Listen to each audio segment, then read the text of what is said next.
Oh, of course you. How convenient. As soon as I start streaming, suddenly Dr. J can't be here. Hey, Bosh. What happened to that crazy bitch? I'm really kind of itch. Join the club. You're like a little Nick Alvear. Dr. J. Alvear.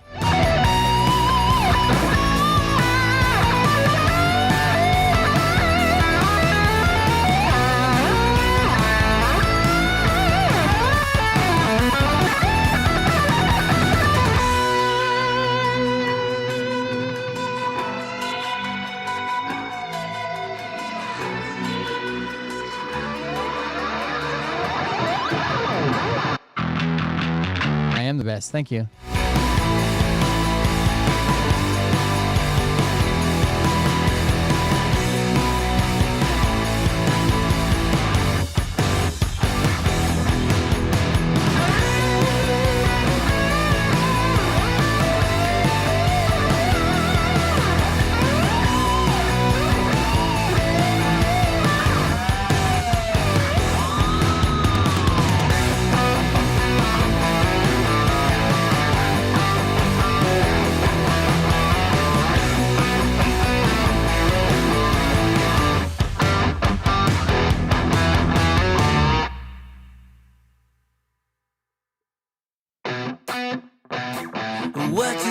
What you think about when you're born into a fire?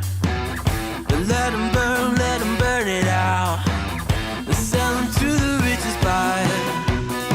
They wanna let the world decay. They tell us lies and fade away, fade away. We feel betrayed. We were raised to lose the race.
let's stop that there. What's up, guys?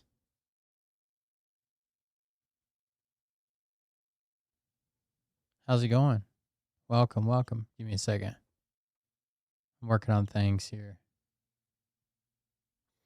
I've been doing research, but I forgot to stream. That's why I'm so late. Not a good excuse, but it's the excuse I've got. I got to get I need a tile saw, but only like for a couple freaking cuts. So I've been trying to beg, borrow, and steal one, but I haven't found one yet. We'll get there.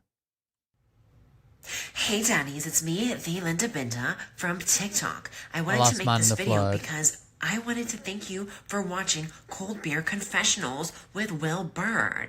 I think that's just incredible. I've watched a few episodes and I'm just like very intrigued. But you know what I'm most intrigued in is Big Daddy's meat stick. I heard that it's very thick, like a good old German sausage. You know, Linda and her coochie loves that. Oh, never mind. Let's not go there. Anyways, I hope you have a good show and enjoy it as you can. There's a lot of weird things that go on, especially when it comes from the realm of Linda Bindaland. So, enjoy the show. Thanks for watching. Peace out. Welcome, everybody. I am Will Bird, and this is the Cold Beer Confessional. Thank you for joining us. Welcome, everybody. How's it going? Good to see you. Glad you're here. Thanks for joining us. You could be watching Bort right now, but you're not. You're with me. Anyways, thank you guys for being here. I've been looking for a fucking, that's what I was saying here in the intro, was a tile saw. I only need to make basically like, what do you even call it now? I can't think of it.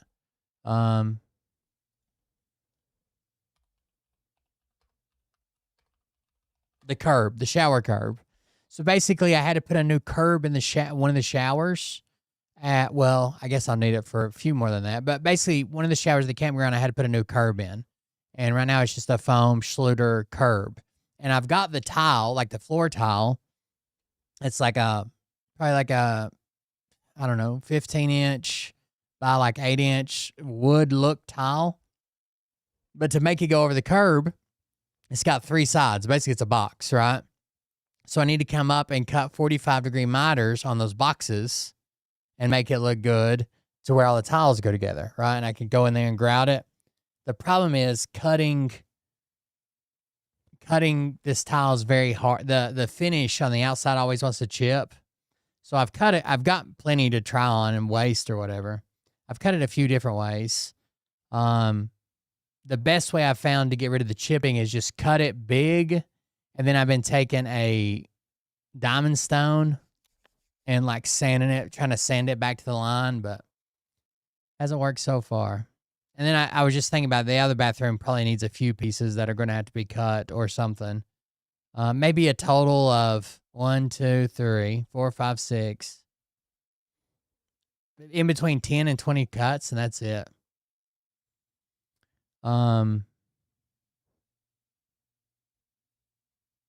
The blades that I have for like my side grinder, and I've got one for like my skill saw, they have like interruptions in them, right? They have like the diamond blade, then there'll be like a gap, and then a diamond blade, then gap to like clean out the shit. And apparently I need a solid uninterrupted blade to prevent chip or to help prevent chipping. That plus keeping it wet, plus keeping it cool, no vibration. There's like a bunch of things you can do to prevent the chipping because sanding it back sucks. Well, I guess I could get some better sanding things, some better diamond sanding pads. Anyways, that's not what we're here to talk about. What are we here to talk about? Who the fuck knows? Did you guys know that Bort Lynch, who was born in 1958, was 2 years old when JFK was shot in 1963? I'll let you do the math, okay? Born in 58. Got it? Shot in 63. How many years is that?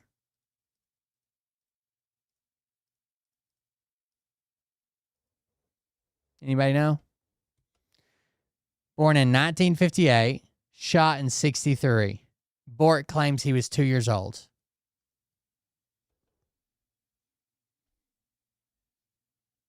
Watching it on television as a kid. I was 2 years old when Kennedy got shot.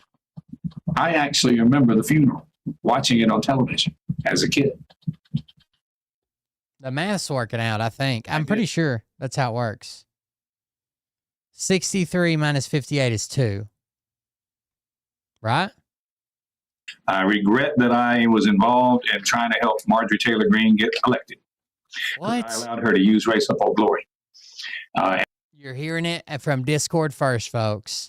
Bort Lanch was part of Marjorie Taylor Greene's campaign to get elected. I regret that I was involved in trying to help Marjorie Taylor Greene get elected because I allowed her to use race up for glory. And she did. She used it at some of her events. There you go. She used it. Bort helped Marjorie Trader Brown. That's what I call her, because grass turns brown under stress. No, you're not doing the math right. You were 1 when he was shot. You were 1. Shadow, don't do that. Come on. You're being silly. Being silly. The fuck? Okay, I'm not chasing him. He wants to play chase, and I'm not doing it. Hi, everybody. Welcome to the Burt Lynch Show. He's running from it. When Bort's cat runs from him, he's like, oh, he wants to play chase and hide and claw me. He's such a little silly goose.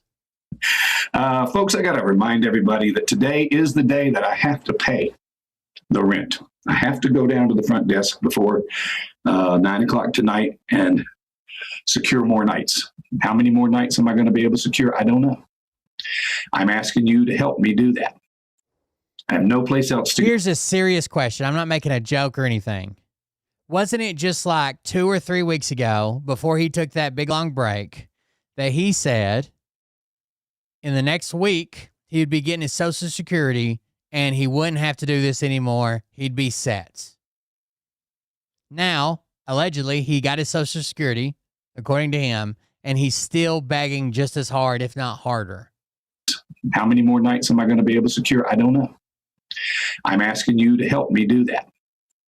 I have no place else to go and no way to get there.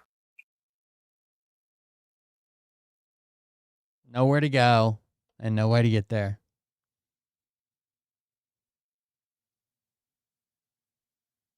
Nowhere to go and no way to get there. Even his car, he had to turn in his car for repossession. So it's part of it. All right, I saw this advertised to me today, and I did not watch it, so we're going to watch it together. All right, everybody, we have an absolutely wild story developing out of a health, medicine, and science magazine that claims a mysterious 79-year-old. Now, I know that Trump is denying this, okay? The Trump administration is denying this, but apparently Trump's been given some fucking retatrutide, which is this crazy new weight loss drug. You know how they had like the GLP-1s, and then they had, what's it called? Tirzepatide. And now they have retatrutide is the new one. But it's not FDA approved yet, apparently. Patient with a lot of access in our government got access to an extraordinary weight loss medication that is still in its experimental stage. To make matters even more interesting, the reporting was this was for compassionate use. Compassionate use is not the normal pathway to acquire a drug, especially an experimental drug. Compassionate use exists for extraordinary circumstances. It allows patients with serious problems to gain access to experimental drugs before full approval, or when there is a serious medical need and there's no options, they can gain access to. The way I understand it, I might not be explaining this perfectly, but a GLP-1 drug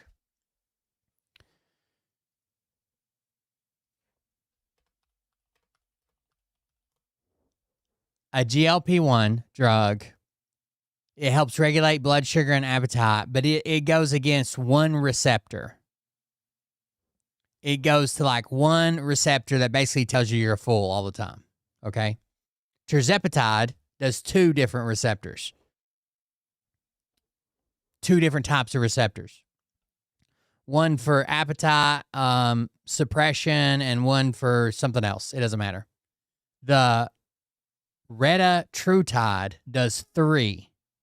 So basically, this is just like the logical next step. But again, it's got to go through all the steps of being tested and make sure it's not bad and clinical trials and blah, blah, blah. Not Trump. He just gets the fat. And you know how much shit he talks about? I got this one fat friend. He gets the fat shot because he's fat, and Trump's taking it. Certain types of drugs. Well, Stat News, which again is a health, medicine, and science magazine that I will link below, comes out with an article this morning that is rather ominous. It says, Eli Lilly gave extraordinary obesity drug access to a 79-year-old patient. Who was it? Sources point to a single instance in which experimental therapy retatrutide was provided for compassionate use. There's one instance in which this was provided for compassionate use, and it was for a mysterious 79-year-old patient, which many government officials are now questioning. It's important to point out that if Donald Trump is truly getting access to experimental drugs due to some major health defect or life-threatening health problem, or even just for his weight loss, it is so incredibly sickening that he is using his access to benefit himself while over 5 million Americans have lost Medicaid and ACA coverage in the past year due to Donald Trump and the Republicans' big, beautiful bill. In fact, while Donald Trump is asleep in the Oval Office almost every single day, we know that the people around him are working overtime in order to cut life-saving cancer research, in order to cut Medicaid, cut more of the ACA. They would abolish the Affordable Care Act if they could, and that is so incredibly contradictory when you read a headline like this. It says, holy crap, Stat News is reporting that Eli Lilly and the FDA let one person access a powerful new... So it says retatrutide targets the GLP-1 plus the GIP plus glucagon.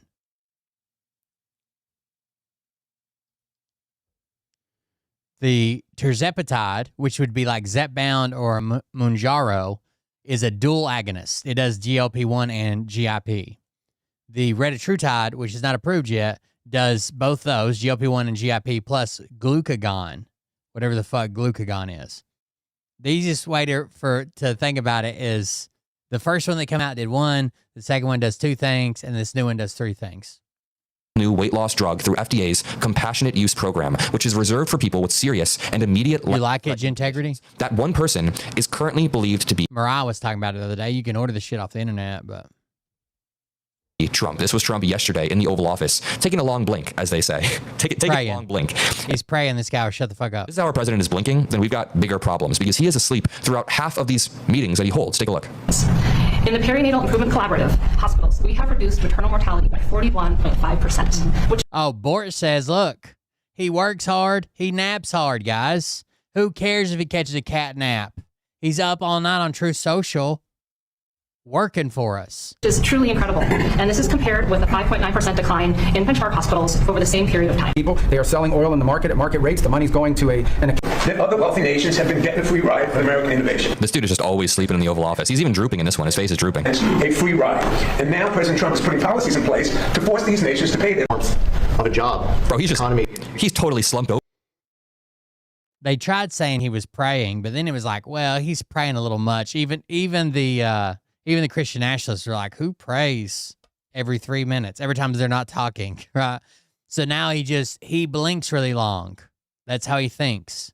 Over in this one, they literally wrote dozens, hundreds of articles about Joe Biden for way less than this. One time Joe Biden tripped on a patch of sand at a beach and then caught his footing, and that was run in the right-wing news circuits for like 6 months. I swear to God, this happened. To continue, Trump falls asleep at a Knicks game. The reason I show all of this to you is to prove the point that our president is clearly unwell.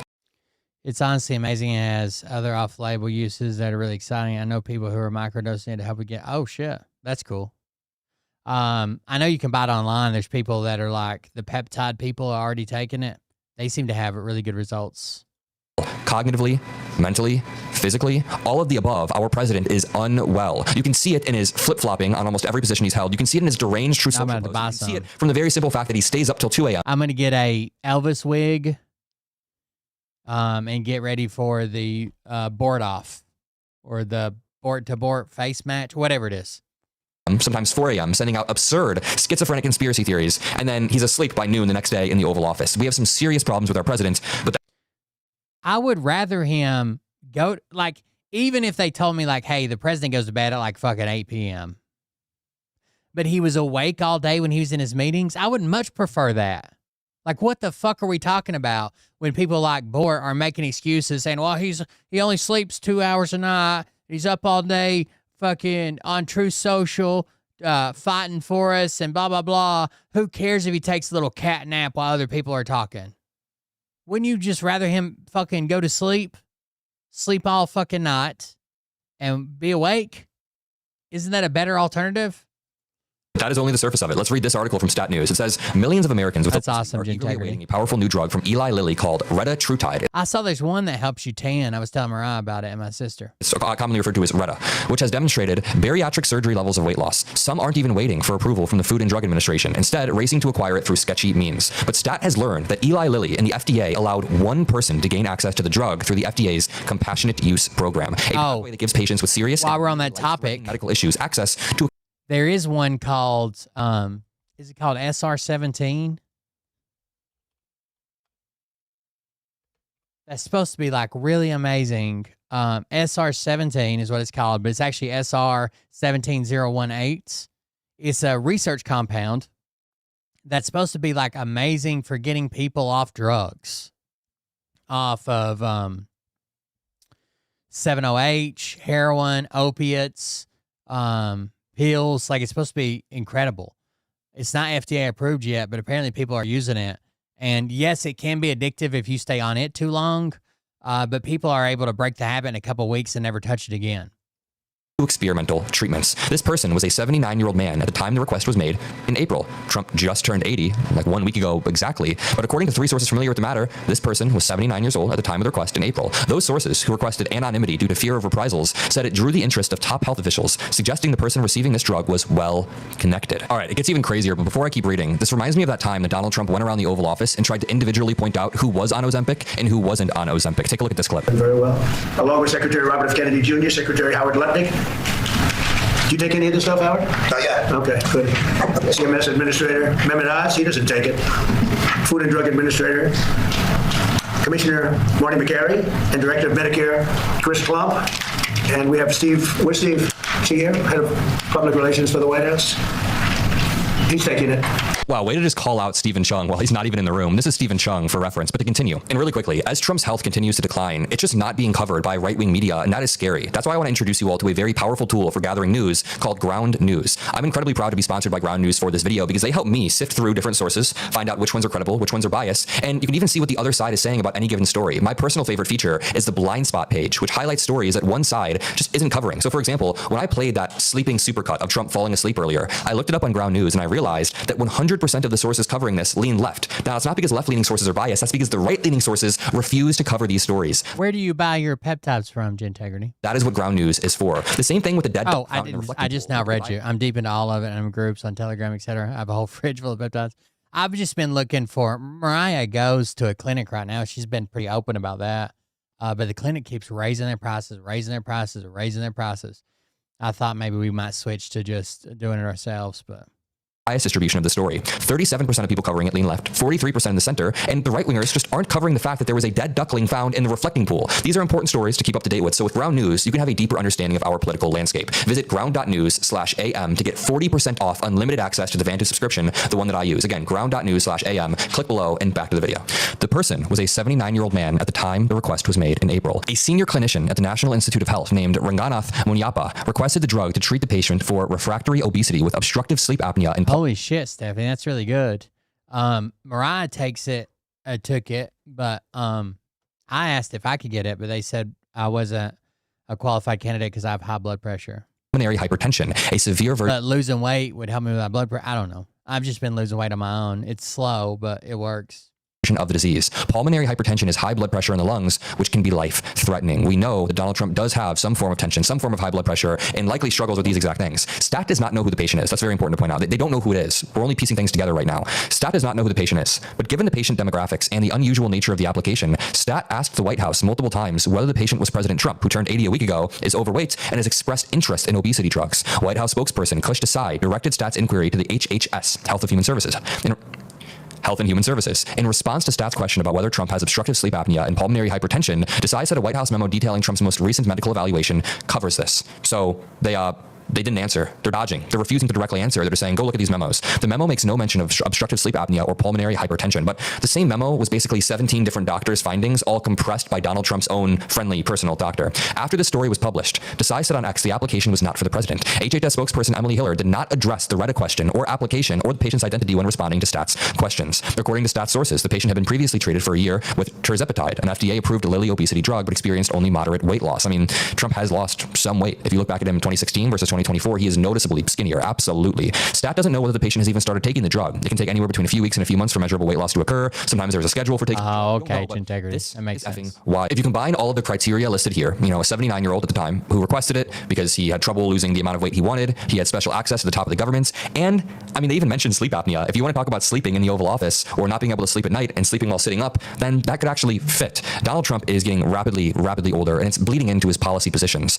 With Joe Biden, I mean, yeah, he was old and he wasn't really able to speak properly near the last year of his term. He was struggling, to say the least. But Joe Biden's policies were always steady-handed, pro-democracy, and helping us in the long term. Donald Trump, due to his age and his idiocy, has effed up our economy with tariffs, effed up our economy with a war, depleted all of our military resources with this failing war, and he's continuing to crash the economy on a daily basis while his reflecting pool gets flipped upside down. Like literally, his reflecting pool is likely going to be drained within the next day or two, and this guy is struggling. I'm going to leave it there. If you appreciate these breaking news videos, drop a like, subscribe. I'll see you all later. Peace out. Damn. So you guys think it was him? Who else would be 79 years old, overweight, and has the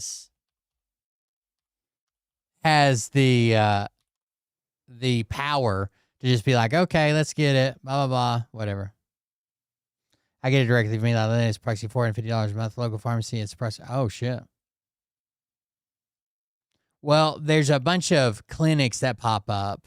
I want to say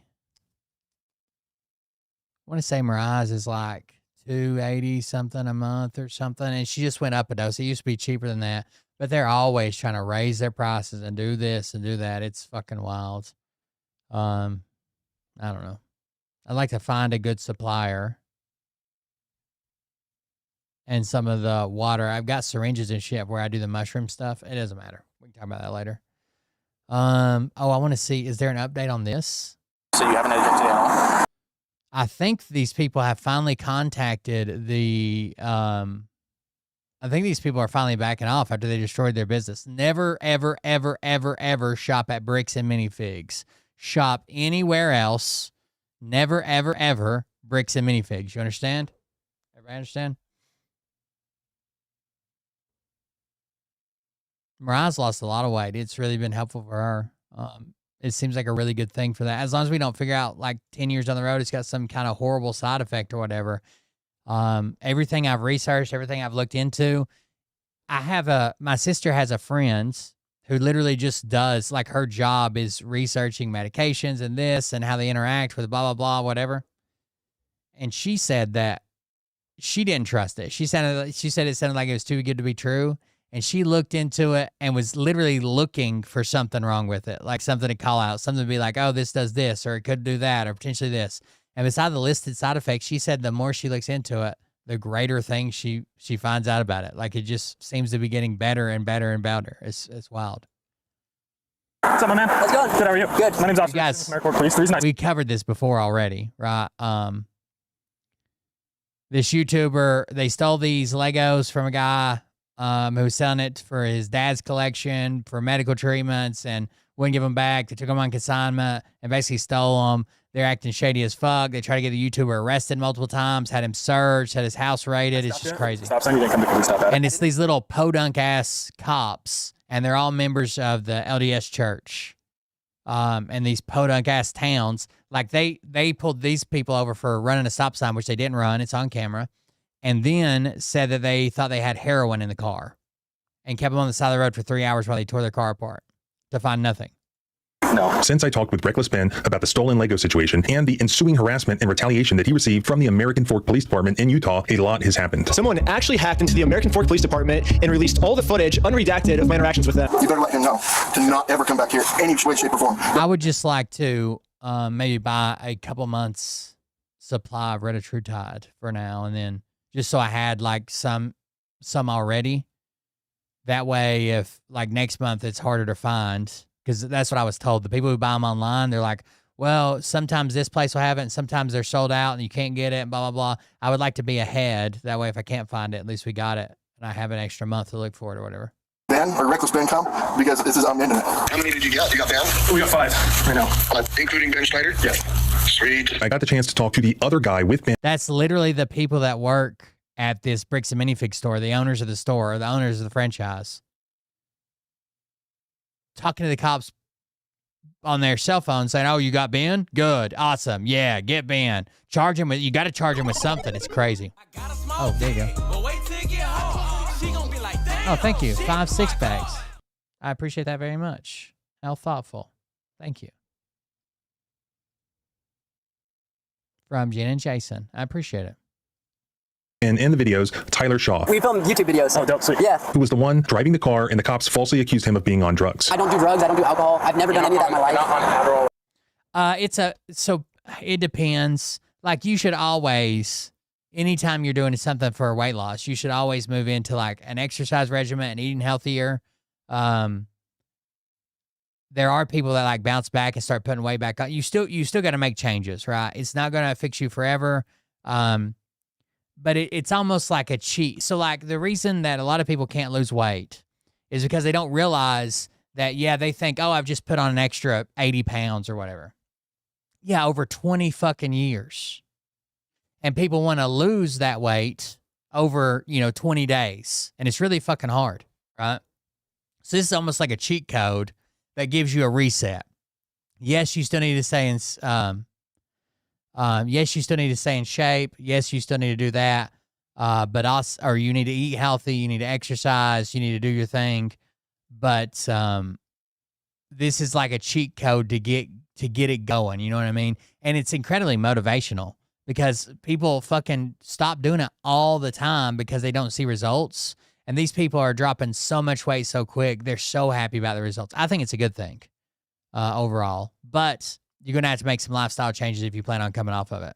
I wouldn't plan on staying on it forever. That does not sound healthy. I did get it, but it's like private to me only, Gintegrity.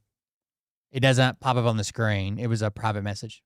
No Adderall, nothing. A lot of his stuff is satire. We're just talking about GLP-1s, tirzepatide, and the new one is retatrutide. So it's like, oh, you signed this, and you break the contract, and you have to like do the chicken dance or something like that. It's obviously like just satire, just like as a joke. And most importantly, I now have access to the full set of unredacted body cam videos that, believe it or not, make the American Fork Police Department look even worse than before. He's hired this reckless ban, this crazy YouTube guy, to come and harass us. If you were in our shoes, what would you do? I would leave it. Well, $200,000. And Reckless Ben is that with this. Reckless Ben can't even talk about this now. They've got like a gag order in place while they're suing him. Literally, it's like the greatest fumble in history. So this collection was advertised as $200,000 worth of Legos. It's not. That's what the press release said. The lady just went out there, eyeballed it, and said, this could be upwards of $200,000. So they ran that news story, $200,000. But if we took like a median evaluation of it, it's probably a little over $100,000 worth of stuff, right? Maybe 120 to 160, let's say. And some of it's already sold and he's been paid for. Some of his stuff was sold on consignment and he was paid for. Literally the company who keeps lying and saying there was no U-Haul truck, then there was a U-Haul truck, saying they didn't agree to take on the consignment, then there's video of them saying they took on the consignment, saying they have the Legos, saying they didn't have the Legos, saying there was no safe at the store, then showing pictures of a safe at the store, saying they didn't have the spreadsheet, then they're the ones who actually made the spreadsheet. It's in their Google Drive account. Like, they've just been lying about everything. Literally, it's probably like fucking, I don't know, $50,000 to $70,000 they owe this guy. A multi-million-dollar company, $50,000 to $70,000 they owe this guy who's literally using the money to pay for medical treatment for his dying father. And they would rather go on the internet, get all this fucking... Ben gave them. Ben said, hey, there's an easy way to do this. Just give him the shit back or pay him for it. Or there's a hard way to do this. And they choose the hard way every fucking time. Just continue to shoot themselves in the foot. It's wild. Situation dies if he doesn't get paid. and knowing him and just everything involved. You just let your friend's dad die? So it sucks. Yeah, it's a situation, and that's just what it is. Whatever the truth about the underlying dispute about the Legos, one thing I know for sure. One of the craziest things in this video was like Ben was trying to serve him with court paperwork, and he was doing it the legal way with somebody there to serve, a process server. He was there. He wasn't allowed on the guy's property, right? Because the guy would call the police. So the server was there, and they were just waiting to see him. The cops came up to him and harassed him multiple times. Finally, one of the cops on body camera, mind you, multiple angles, comes up and says, "Oh, you're just trying to serve him with this? Do you care if I serve him?" And Ben's like, "Yeah, absolutely. That's the only reason we're here. You can serve him. Yes, please. That's not within your job description, but please serve him." He goes up to the guy to serve him. He's like, "Hey, he wants me to serve you these court papers." And the guy's like, "I'm not taking them." He's like, "Oh, okay." Brings them back to Ben and says, "Oh, well, he didn't want them." Nobody fucking wants to be served, goddammit. But all you do is if it's the person, you say, "You've been served," and throw it down at their feet. They don't have to take it from you. They don't have to agree about it. They don't have to be happy about it. Like, the cop just comes back and is like, "No, he just said he doesn't want it." Then they tried to say it was a fake court case, but they called the court, and the court told them on body cam again, "This is a real case. Yes, it's a real case. Yes, we're waiting for parties to be served. Yes, it sounds like that's the document you have there to serve him." This police department chose to take sides in that dispute and then abuse their authority and trample constitutional rights in the process. The dad's going to die of cancer soon. Yeah. That is really terrible to hear. Yeah. That's another reason the son is not going traditional media. He went to YouTube instead, even though it's kind of blown up now. This is all a surprise. The dad dying of cancer does not know his Lego set has been sold. The son decided to do it to help fund the rest of his life and his cancer treatments. But I genuinely would just leave it. So, any other questions for me? Because I now have all the footage, I'm going to show you exactly what they did and explain the constitutional violations that occurred, as well as what is to be done about it. And I'm Reckless Ben if you want to look me up. So let's go through it. In my part 1 video, I talked to Ben himself about everything. These dumbass cops even issue like vague threats. They're like, "You could just go home back to California because we do stuff different up here. If you stay around here, you're going to get hemmed up in something." While they're searching him for heroin he doesn't have. He provided me with all of the documentation that he had, and I started going through it. But there was a... Thanks for the message, Jen. I will shoot you an email. If I could get on that would save me so much money right now. Other eyewitness that I needed to talk to, and that was Tyler Shaw, the kid who was driving the car that Ben was in at the time this whole thing kicked off with the American Fork Police Department. I met Ben a few years ago. I was his cameraman for his haunted house video, and he found out I live in Utah, and basically told me that there's a crook that lives in my neighborhood, and he wanted me to help him with this investigative video. He shipped a bunch of stuff to my house. So a lot of the props that are in the house, like the signs, like the I Steal From Old People signs, all those were shipped to my house, and he met me there, and we came up with a game plan, and yeah, that's how we started working on the video together. Are you in American Fork or just nearby? I live like a few blocks away from Joshua Johnson, actually. Ben, he flies in from California? He rents out an Airbnb about 5 minutes from my house. I bring all the stuff that he ships to my house to his Airbnb, and he just basically explains like, yeah, this guy, he stole $200,000 worth of Legos, and he's coming up with this game. Now, again, $200,000 is just a catchy title. CoffeeZilla went through it, and it's somewhere probably, I don't know, $60,000 to $90,000, $40,000 to $70,000, somewhere around there. Probably more than $50,000. Plan to, I guess, sue him in Utah, like personally. It was originally over $100,000 worth of Legos, but some of them have already sold. For papers and stuff like that. But obviously, a lot of stuff is for content too. So that's where like the signs come in place. Yeah, we did the Mormon thing, the delivery package, all that. Basically, if Josh wants to save the day, I got him a trophy that says Joshua Johnson saves the day.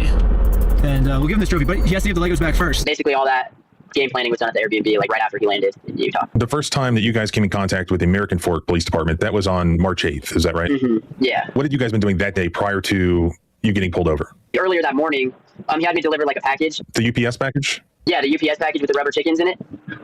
We had him sign like a contract. It's like a joke contract because a lot of his stuff is satire. So it's like, oh, you sign this and you break the contract and you have to like do the chicken dance or something like that. You know, it's obviously like just satire, just like as a joke. We all knew like the contract isn't like actually like a legal contract or anything. Oh.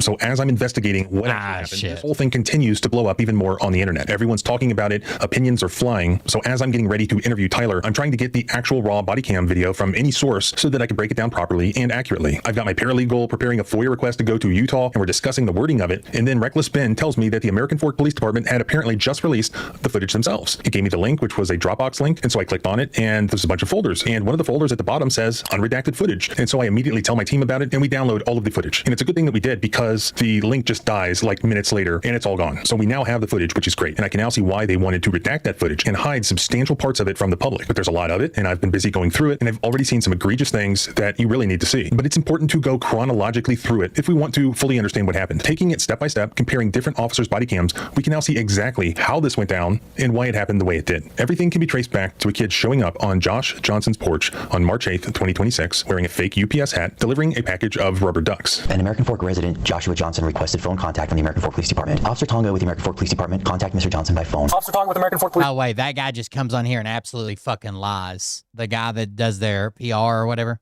he lies and then shows fucking video evidence that shows the exact opposite of what he just lied. You know what I mean? Like, it doesn't even make sense.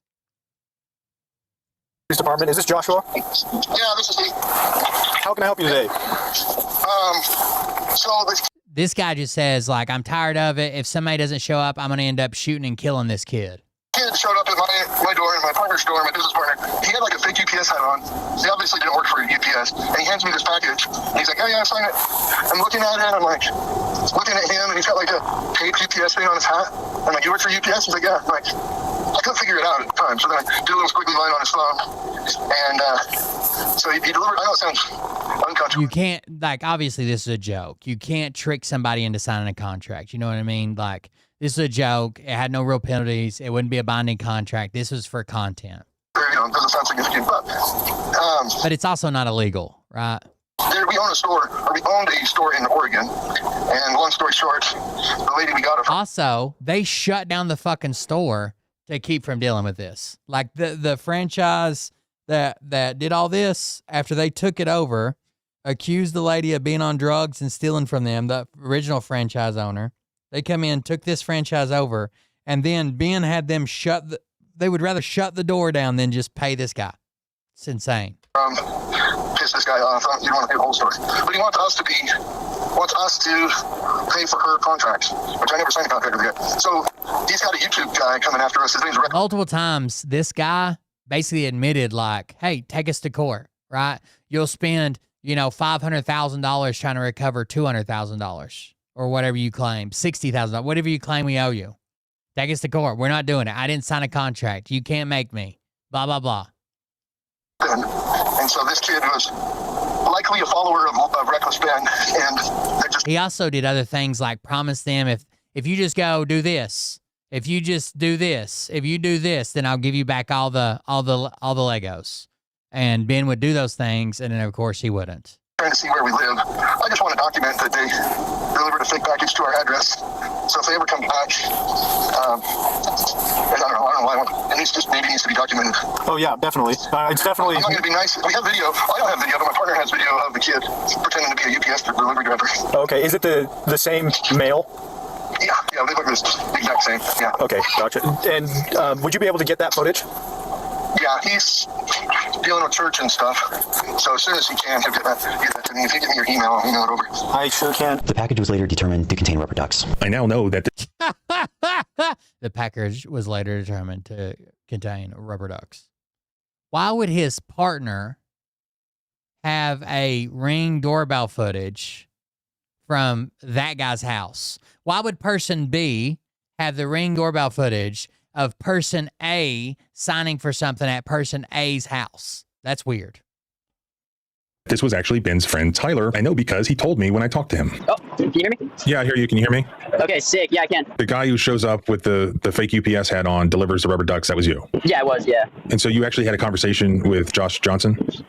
I did, kind of. I just said, hey, I got a package for you. I just need a signature here. And then he was like, okay. And then he just signed it. And then I went about my day. But that was like the only interaction I ever had with Joshua Johnson. And so how do you guys end up getting pulled over? We ended up leaving for a bit. Ben did his own thing, and then we came back. And when we came back, Ben was going to have a conversation with Joshua Johnson, but Joshua Johnson was like right outside, like on the phone screaming at somebody. So basically, they went to this guy's house, and Ben was trying to negotiate with them again, but this guy was on the phone screaming or whatever. So Ben in the video is like, well, I don't want to interrupt his phone call or just be shoot away instantly or whatever. We'll wait till he's done with his phone call. Well, before he's done with his phone call, like tons of police show up at his house. And we couldn't tell what was going on, but we decided to just sit there and wait for Joshua Johnson to get off the phone. Just a few more questions with the delivery driver. Could you just describe him? Yeah, he looked like a teenager almost. Like my brain was, I was going to speak at church, and I was like walking out the door, and then this, you know what I mean? So I'm not in the mind frame of expecting a scammer to show up. But he's really young. He was blonde, I think. Had a fake. Remember, all part of the local LDS church. GPS hat on. Like, he had taped GPS on his hat. Skinny, probably 17, I guess. He had taped the UPS on his hat. Would be my guess. So the YouTube guy is named Reckless Ben, and he probably has, this kid is probably a follower of Reckless Ben. Mm-hmm. So, I don't know. Gotcha. Reckless Ben has showed up at the corporate headquarters in Provo. Provo has a case against Reckless Ben for harassing. By the way they went after Reckless Ben and got him arrested, or these warrants and shit, where they claimed that he was calling in multiple bomb threats and mass shootings and blah. None of that. Ben didn't do any of that. It wouldn't benefit him at all, right? His whole shtick is like these harmless little gags while also getting you to do the right thing. Why would he call in a bomb threat? That just ruins it for him. You know what I mean? Why would he call in a mass shooting? That just, again, ruins it for him. It ruins his content. It ruins the story. It ruins his freedom, his ability to talk about it. Like, none of that makes any fucking sense. I think they just lied, and they said, we're getting death threats every day. Or had somebody they know call, or it could have been random people on the internet calling that doxed them and was like, hey, we're going to blow the place up or whatever. And they just said it was Reckless Ben. Corporate store. Bricks, sorry, could you spell that for me? Yeah, Bricks and Minifigs. So my partner, Brandon Best, and I own a franchise in Oregon. And, well, we did. It'd be like saying, oh, yeah, this guy took all the money out of his bank and then threw it in the trash. Ha. We know he did it. Like, it destroys Ben's ability to do what he does, to do his fucking job. Well, anyways, and, yeah, I don't know, you want the whole story? Yeah, sure. Context helps. What's that? Oh, okay, yeah, okay. So, we owned the Eugene, Oregon store. Well, I don't know if I want to put that out there, but, so, in Salem, or Kaiser, Oregon, there was a lady, her name was Crystal Law, and she was a franchisee in Salem, Kaiser. Well, she abandoned the store, so she had a boyfriend and called corporate up and was like, hey, I'm moving to Scotland. So this is a lie. She abandoned the store. She said, hey, I'm moving to Scotland. So like months and months and months and months before they took over, she called and said, hey, I'm going to be working my way out. But it was going to be like 6 months or a year or whatever, okay, that they were going to go to Europe. So she's like, I'm just letting you guys know so you can get ahead of this, trying to give them a heads up. By the way, it almost never benefits you to give a fucking heads up like that to your employer. They'll cut you off the day of. They'll say it's for security or bad blood or blah, blah, blah. 2 weeks notice only fucks you. They'll treat you like shit if they let you stay, right? And most of the time they don't let you stay and just ruin your fucking plans. They don't give you a 2 weeks notice most of the time when they fire you or when they lay you off. You know what I mean? So she should have expected that. But basically she said, hey, in the future, we're going to be moving to Europe. But they come in and said, okay, we're taking your store over. She did not abandon the store. I work at the corporate headquarters as well. So Ammon, the CEO, was like, hey, go rescue the Salem store. Go rescue the store. Whatever you recovered it for. I'm like, sweet. So Brandon and I, my partner, go down to Salem, and we started to try to clean up that store. But Crystal Law, the old owner, we didn't know this, but she had signed a consignment deal with a guy named Brian Mansell. Okay. They say we don't know this. There is footage of them on the night that Crystal is being thrown out of her own store when they are on the phone with the CEO and this guy's partner's there. And she says, what about all these consignments that I got with Brian? If I don't have the receipts, I don't know how to pay him, and we haven't sold it all yet. We still got it all here. And they said, that is a business issue. These two guys are taking over your store. They're going to take over all of your business liabilities and consignments. And she says, okay, as long as he gets paid. We had no idea she signed a contract and they were doing blah. Get the fuck out of here. Like a year and a half, almost 2 years before we showed up. And her agreement with this Brian Mansell was to sell his Lego and pay him out if she sold it. Well, she never did that. And it was a big, long list worth maybe $100,000. And she never paid him for it. So there was like 10, 15 sets that we identified that were Brian's. And we told By the way, 10, 15 sets that we identified were Brian. That's a lie. There was way more than that. And they were in safes and stored in the back. They didn't leave them on the shelves because break-ins, some of them were really expensive. They took them out, put them in safes, blah, blah, blah, whatever. Even now, that's a lie because even if you believe their statement now, they claim they don't have any of his Legos. None. Zero. But even this phone call, they're like, oh, we had 10, 15 and said, you come get them, whatever. You can have these sets, but we're not responsible for Crystal Law. Well, I don't think he can get a hold of Crystal. I think she went to Scotland. So he wants somebody to be responsible. Also not true. He thinks that should be Brandon. He told him, I didn't sign a contract. I don't know you from Adam. You know what I mean? Like, these sets I identified as yours, and he won't pick them up. He won't have anything to do with it. He wants me to pay him. He won't pick them up. He won't pick them. They trespassed him from the property. He's not allowed on the property. He won't pick them up. $100,000. I'm not going to do that. Yeah. So he's contacted YouTube people. They've destroyed that business. They sent a lady in there saying, hey, I'm going to kill you, to the manager and the murder you. And they sent a lady in there saying, hey, I'm going to kill you, to the manager. I'm going to murder you. And the manager's like, well, get killing, you know. And obviously shouldn't kill her. But like they've just done all kinds of crazy stuff. And this never happened. By the way, it's all recorded. He's a YouTuber, you dumbasses. So we closed the store. We closed the Kaiser store. And now they hung a sign on the building saying, we sued them and they lost, which isn't true. We just closed it because we don't want to fight these people anymore. It's not a profitable business because of all this, right? Yeah, absolutely. So he's hired this reckless man, this crazy YouTube guy to come and harass us. And he walked into corporate and Emma and the CEO kicked him out. And he's gone into the stores and now he's showing up at my house. Sorry, I weeded today. I'm itchy. Today, but it was a kid, you know? Yeah. With the package that showed up, was there any labeling or anything on it? Yeah, it's like a fake label that they printed off. It's obviously fake. Do you know who it's addressed to? It's addressed to me. Okay. But it's got the wrong zip code. It's just a fake. And Brandon has the same fake label on his package. You know. Gotcha. If you could take photos of that as well and just. But they still signed for it. Fucking idiots. Put them to the same link at the same time that you. I knew it was fake, but I signed his phone. From your business partner. What's the name of your business partner? Brandon Best. Brandon Best. This guy's the guy that showed up with. So the night of, this is a crazy story too. The night they take over the store, CoffeeZilla gets this tip that this guy, Brandon, took a U-Haul truck there.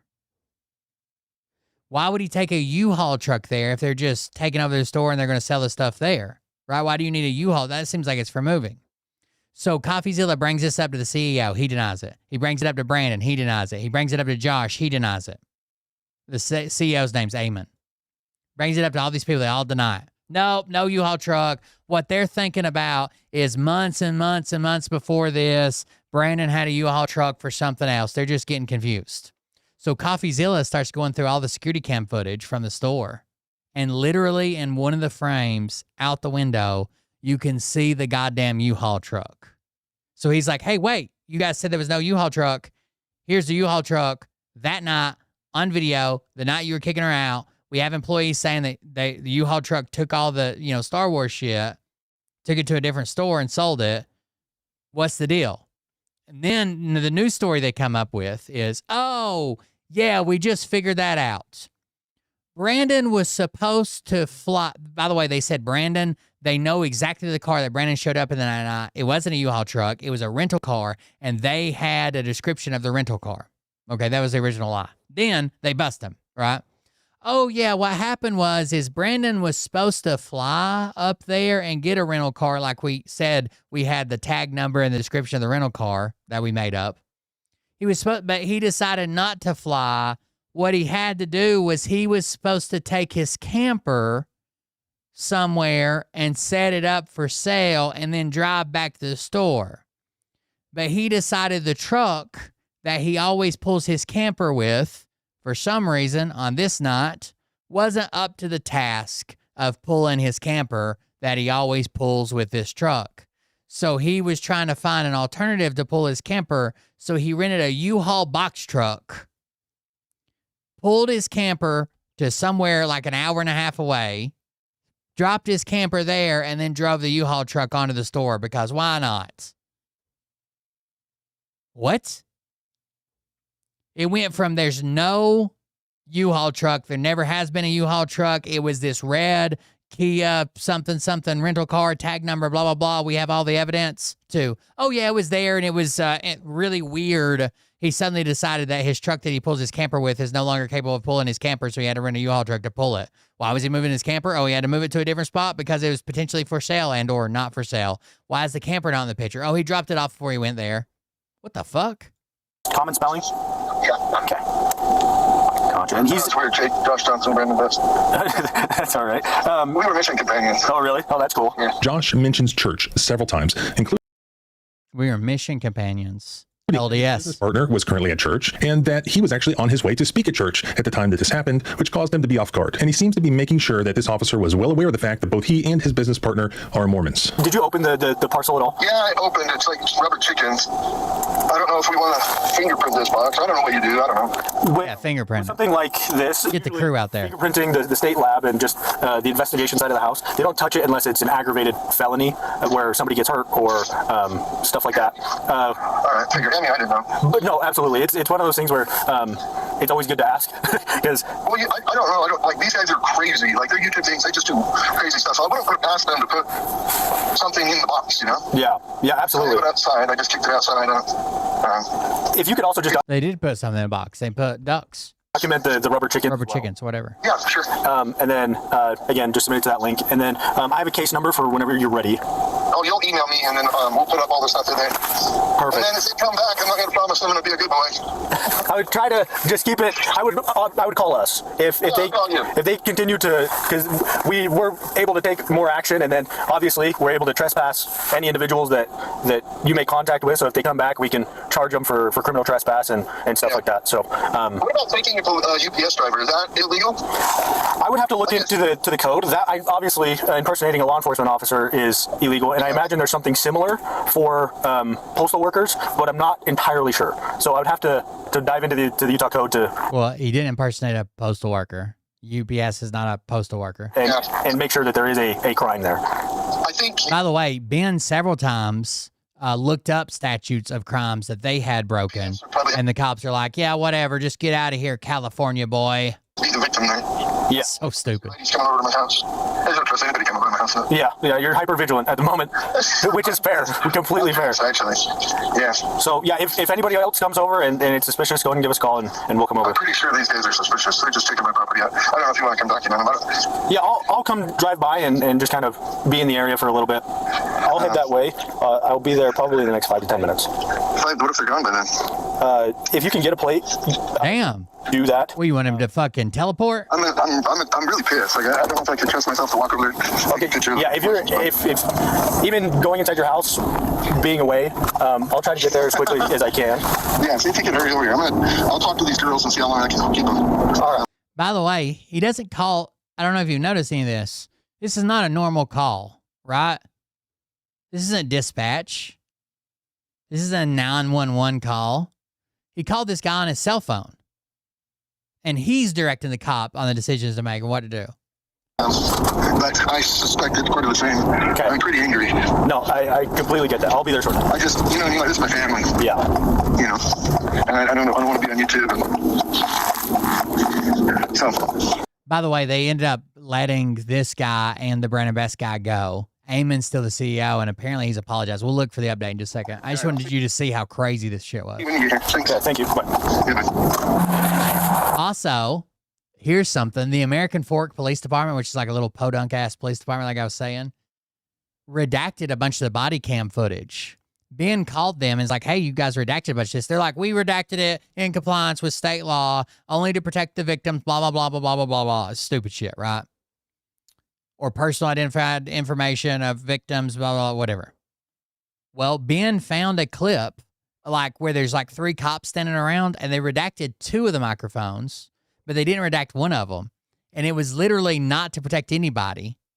It was to make the cops not look like dumbasses and to protect these guys saying, oh, well, they're really mad and they want us to do this. They want us to do that, blah, blah, blah. And the cops are like, can we even arrest them for that? This is silly. I don't know if they're even breaking the law. And then they arrest them. So it was really to protect the cops. Well, that gets out on the internet. Like they're redacting shit they shouldn't be redacting. So someone hacks their servers and releases all the fucking footage. Like, again, they just keep fumbling the ball. Like, if you're going to redact because you're legally required, do it. Don't redact it to keep the cops from looking fucking dumb or keep these fucking douchebags from looking like douchebags. Because when people find out about that, the internet's going to come to fuck with you. And the internet came to fuck with you.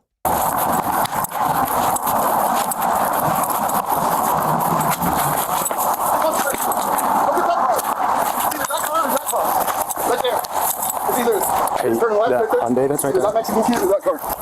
Over there. He's turning there. See, stop. He's going to go pick up those two girls. See if you can get a stop on that. I talked to that kid. I don't know if it's him. But that car, as soon as I started walking over there, went around the block. That one? All right, go get that one then.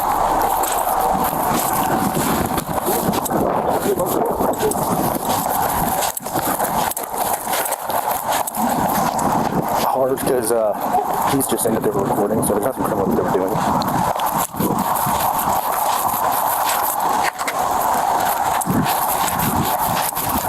Just get the 28 for it. Should be good. Hello. That individual just called because he's had a few weird incidents. Actually? Sorry? Oh, actually, I'm just waiting here for one of my friends. Where's your friend at? I think she was in this, so I'm going on a date today, so I'm just Oh, gotcha. picking. It's kind of a weird spot to park at right in front of the driveway. So they're just going to harass this guy. I don't think this guy has anything to do with it. In front of the driveway? I thought this was like I thought it was in the middle of the driveway. I'm sorry. No, you're fine. Do you happen to have an ID on you? Yes. Okay. Let me see. I'll be over to talk with you in a second. Asking his friend's name. He doesn't have a friend that lives here, I guarantee. So I have a picture of my ID. No, somewhere. you're fine. Sorry, I don't. Here's the thing. Yeah. If I don't have a way of proving if you're lying to me right now, okay? But if you are recording, if you are here harassing this individual, that could be a problem, right? So I respectfully have no idea. So you don't have any idea of the situation that he's going through? Do you know of anything with a reckless Ben? No, my name's Ben, but I'm not. Okay. I'm not. Different band. Other band. Fine. Yeah. So that's just what I'm advising because that's what he's telling me. No, 100%. I totally. I mean, I'm down to say if you have any other questions. No, you're fine. Sorry for the inconvenience and everything. No, you're fine. Would you mind? They said that you were recording your house. Would you mind pulling up your pictures and then going to the bottom? Yeah, going to the bottom. Yeah, and just showing me your most recent. Yeah. So let's see. I do have a picture of the house, but not specifically like for that. Just a cool house. I explore abandoned places and stuff, so I take a lot of cool aesthetic shots. So if that seems off, let me see. Okay, so you're lying to me. About what? Why are you recording him? I don't know. I'm sorry. Okay, so tell me what's about. So with the YouTuber Reckless Band, he invited. He is recording. He did lie to him. Damn it, a different band. Damn you, Ben. Like all these people kind of out. Ben has some contract signed with him, I guess. And Ben said he's gonna get a warrant out for his arrest or whatever. So I'm just getting paid to film stuff. I'm literally just filming. Okay, so I'm not part of like any of the scheme. I know Reckless Ben came into Utah last night. He flew in. Okay. I have those texts if you want. Yeah, that'd be great. Yeah, let me show you them actually. This is the stuff. I mean, Reckless Ben's like text if you want to just read. Yeah. I don't know why the guy showed him his fucking. Why would you show him your camera roll? I'd be like, get fucked, dude. It's all pictures of my dick. How are you doing today, sir? I'm Ben, by the way. What's that? I'm Ben. I can show you in real life, but I can't show you the picture. You're not Reckless Ben? No, I'm just Ben that actually lives in Utah. Yeah, so I'm not the Ben. He's been the douchebag. Are you okay if I photograph these? Yeah, go for it. Thank you, Bug Dude. I got your message. Yeah, absolutely. And I was just sorry for I explore in places, so with cops, I do have like some trespassing charges in the past. That's always. Sounds like you guys went on people's property and messing with them. So Yeah, that doesn't surprise me. My I guess hope is in the snitch. That's right. So the YouTuber he came in with the stitches. From I think LA, something like that. He just posted on his Instagram, hey, everyone's in Utah. I'm filming a video. He didn't go in. Can you go back to the photo or to the video? You get paid or something for this or what? Yeah, I get paid. I film for different creators around Utah. This just happened to come up as an opportunity for me to just make some extra money. So you're exchanging a criminal record for money? What does that mean? Well, I mean, like you're getting charged. You're getting charged for like trespassing and stuff for money. It's not really I never enter onto the. You just said you have multiple trespassing charges, right? Just with abandoned places. Like, I go to abandoned places. So but I don't do that anymore. You're filming for money for that? That's a bad idea, is what I'm saying. Oh yes, I'd stop you on that. It's just. No, you're trying to set him up. That's not what he said. He has trespassing charges because at one time, one of his hobbies was going to abandoned places, right? And apparently, he's been trespassed from those abandoned places. Now he's just doing gig work, filming things.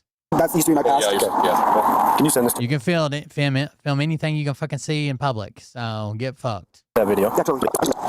Whatever he's dealing with Reckless Ben, that doesn't involve you. It doesn't need to involve you, right? Hey, can you get the contact for Reckless Ben from him? Yeah, I'll be back over here in a second. I'm gonna go over to that other vehicle. Yep. Did they follow you from Josh's house? Well, we weren't even at Josh's house. We were like down the street from his house, like in the neighborhood. But yeah, they followed me from the neighborhood to that stop sign. Yeah, so it was like a few blocks that they were following me for. Yeah. So they pulled you over for not stopping at a stop sign. Do you think that you stopped? I think I stopped. Yeah, I mean, you look at the footage; it shows that I stopped. I definitely stopped, but they say I didn't do it before the line. I'm for sure it does up there. I did with the traffic. What's up, my man? Oh, if we're talking about dating, I used to date this thick chick. She was solid silicone. I used a hair straightener to warm her up before we went out. It was amazing. Good, how are you? Good. My name's Officer Richardson with Merrick Police. The reason I stopped you is the stop sign. You didn't come to police stop at it. I didn't? No. Oh, okay. Unfortunately. Do you have a driver's license on you? Yeah, I do. Appreciate you. So then what happens? The first officer walks up to the car. I was confused because I definitely believed that I stopped at the stop sign.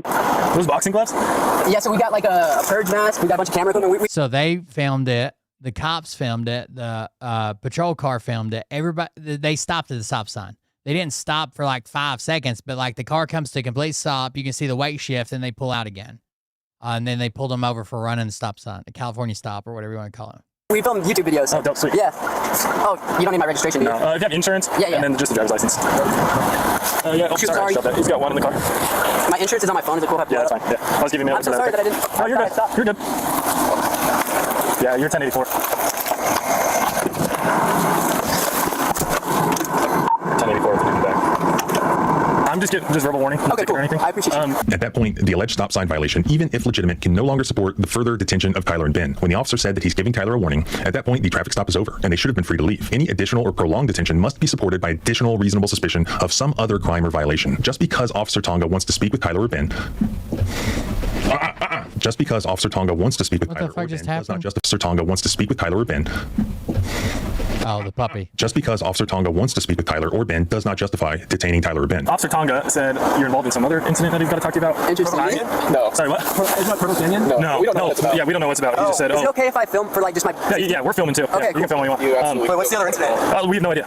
He's like around the corner, but he's like, oh, he's going to come talk with you. With me? Yeah, I couldn't tell you what's going on. Don't have a clue what's going on. They did not say that you were free to go. They told you to wait around because Officer... And you can tell they're doing this for a reason. They literally come up to the car and they're like, which one of you's been? Oh, you enjoying your time in Utah? Like stupid shit like that. Officer Tonga was coming to talk to you. Yeah, exactly. But he's around the corner, so I apologize. You're good. I don't think you have anything to apologize. So we're here to film. We film like documentaries. Okay. And are you filming right now? Yeah, we are. Shout out YouTube, dude. And so what happened after that? It sounded like the cops were sort of making small talk about YouTube while they're sort of buying time for Officer Tonga to... Every time there's interaction, it's like a lot of the cops come up nice and like normal, and then somehow they get talked into being fucking pricks and doing shit that's not legal. Kind of like giving dad advice. I don't know. And then, yeah, of course, they were talking about like what we do for journalism and stuff like that. Dad advice. A lot of small talk. Are you guys like, you got a lot of subscribers? You starting out or what? I just started out like a year and a half ago. So like 9,000 subscribers. Yeah, is this going on YouTube then? Yeah. Shout out YouTube, dude. Speaking of cults, you heard of Scientology? Yeah. We joined Scientology for I joined it for like 4 weeks. What's your YouTube? Yeah, what's your card? Called Reckless Ben. Reckless Ben? Okay. Yeah. I started off doing slacklining. Oh, yeah. Did you ever get any sort of warning citation? No, they ended up not giving me a citation, but they said just a verbal warning for running the stop sign. Is there like a prize or something? You got $20,000 grand prize for the first person that gets the real. Sorry, give me 1 minute. Richardson mutes his body cam and has some discussions that are hidden from us, likely of course, with Tonga and other officers who were there with Josh at his house. I'll be like, well, it's like, oh, you can start kids here, you know, and that way, I think that's like the take all we're trying to do, but so I guess somebody reported a trespass involving you two. So he's just gonna come over here. I guess, like I said, I have no clue. Yeah, because we've just been driving around. Okay. Yeah. I wish I had more We've info. We've just been talking about the mousetrap. We went to the we went to Walmart to buy a mousetrap. But he was just like, yeah. They're gonna try to trespass them from their car on a public street. I just got to talk to him about this, and then if he just needs to get a trespass warning from some dude's house. Okay. I don't know what dude or where or when or how. I don't know. Not him, right? Just me? I have no clue. I wish I had more info. Dude, I see the videos where the cops are like, they walk up and they're all pissed off. Yeah, cool. Definitely. Yeah. That's like, I mean, I don't care if I end up on YouTube and like, I mean, I don't care. I don't care if I'm on YouTube, but like, you see those videos of the cops that walk up and they're just a-holes. Yeah. And they go viral for being an a-hole. Yeah. Like, oh, that's my worst fear. Yeah, it was really weird, actually. I've never dealt with police before, so that was like my first time. Well, thank you for being nice then. Yeah, dude. So then at some point, this Officer Tonga shows up. What happens? They instantly are just asking for Ben. Like, okay, which one of you guys are Ben? So at that point... Usually, Reckless Ben has really good luck with the cops. I know that's weird to say, but usually he explains like, hey, this guy is like scamming these people or he's lying about this, blah, blah, blah. And we're just exposing that. We're not doing anything illegal. We're doing everything inside the realms of the law. you know, blah, blah, blah. And the cop's like, yeah, you know, you're not. That's right. You know, you weren't on their property. You're technically not harassing them. You're allowed to sue them or serve them paperwork or whatever. You know what I mean? You can film in public. Yeah, this was just out of the ordinary. I just knew, like, okay, this stop wasn't for the stop sign. It was because they wanted to talk to us about what's been going on with the whole Lego situation and Joshua Johnson and stuff like that. Anyway, here's Officer Tonga. Hello, guys. I'm Officer Tonga. Tyler? Bones. I do Bones. So who's Ben? Ben? How's Utah? It's good. Like it? So here's the thing, right? Is that he called in because people were filming his property. He got a package delivered today, right? And I already spoke to somebody else. He was filming him. I have the footage. I have the text messages, right? Let's let civil problems remain civil, right? And let it just stay in court, okay? So at this point, do you guys have your IDs on you? I got driver's in my. He's got my driver's license, right? Yeah, he'll get back to you. I got his. You don't have your ID on you? I'll take this out. He looks like right on the border. Okay. The two females that are involved. So, do you have their information? So, because the thing is that everybody today is being trespassed from that property. Okay. Yeah, we just barely met those people today. Okay, do you have their contact information? You don't have to give them someone else's fucking contact. You get the fuck. Text or anything? Yeah, they just showed up. They're cool. They're chill. Causing any issues? They just barely met them. Like, they I stopped him for so, yeah. Right? Is that he's got a family, he's got kids.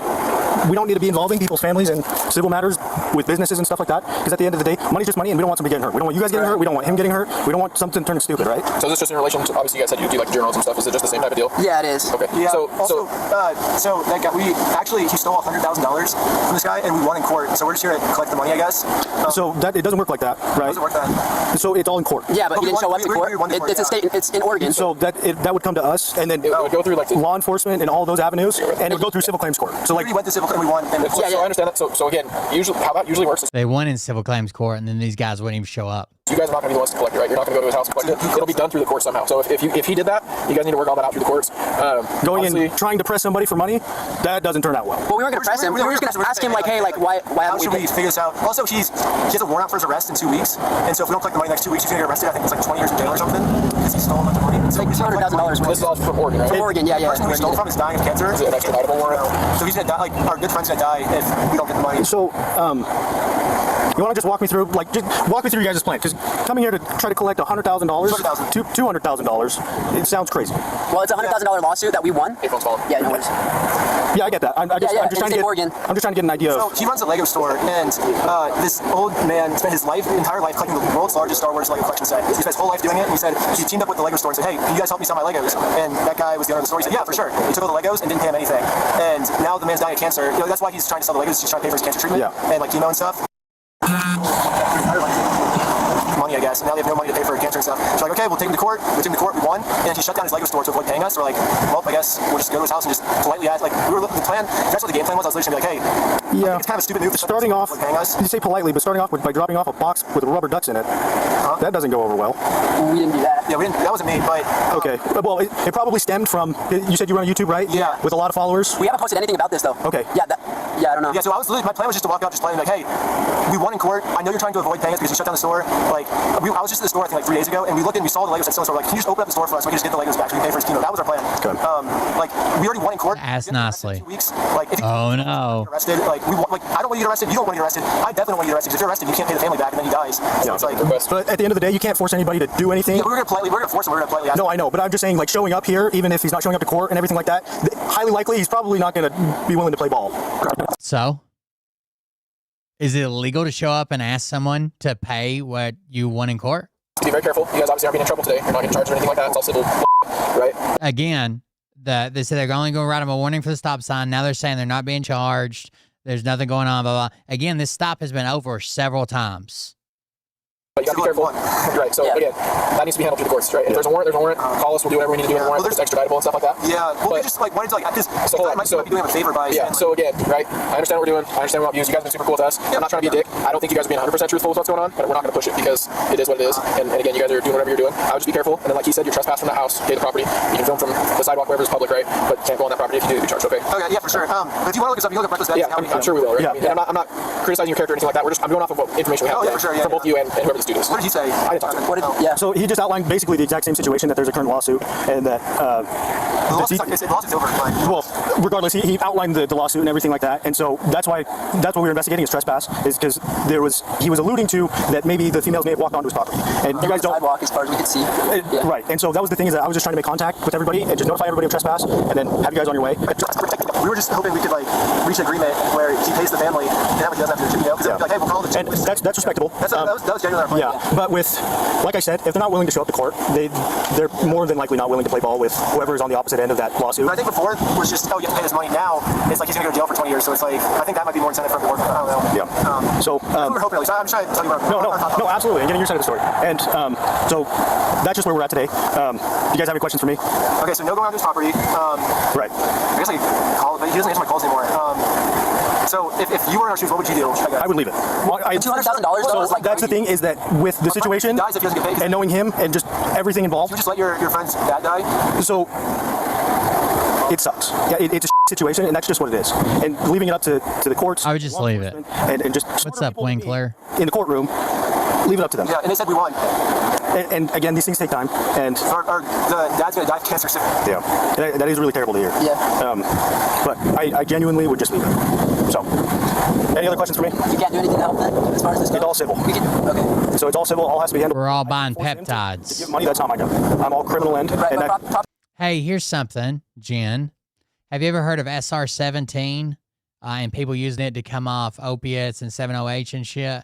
I wanted to know, since you work in the government, have you heard anything about it? Like it's not approved for FDA, through the FDA use, but there are people taking it off label.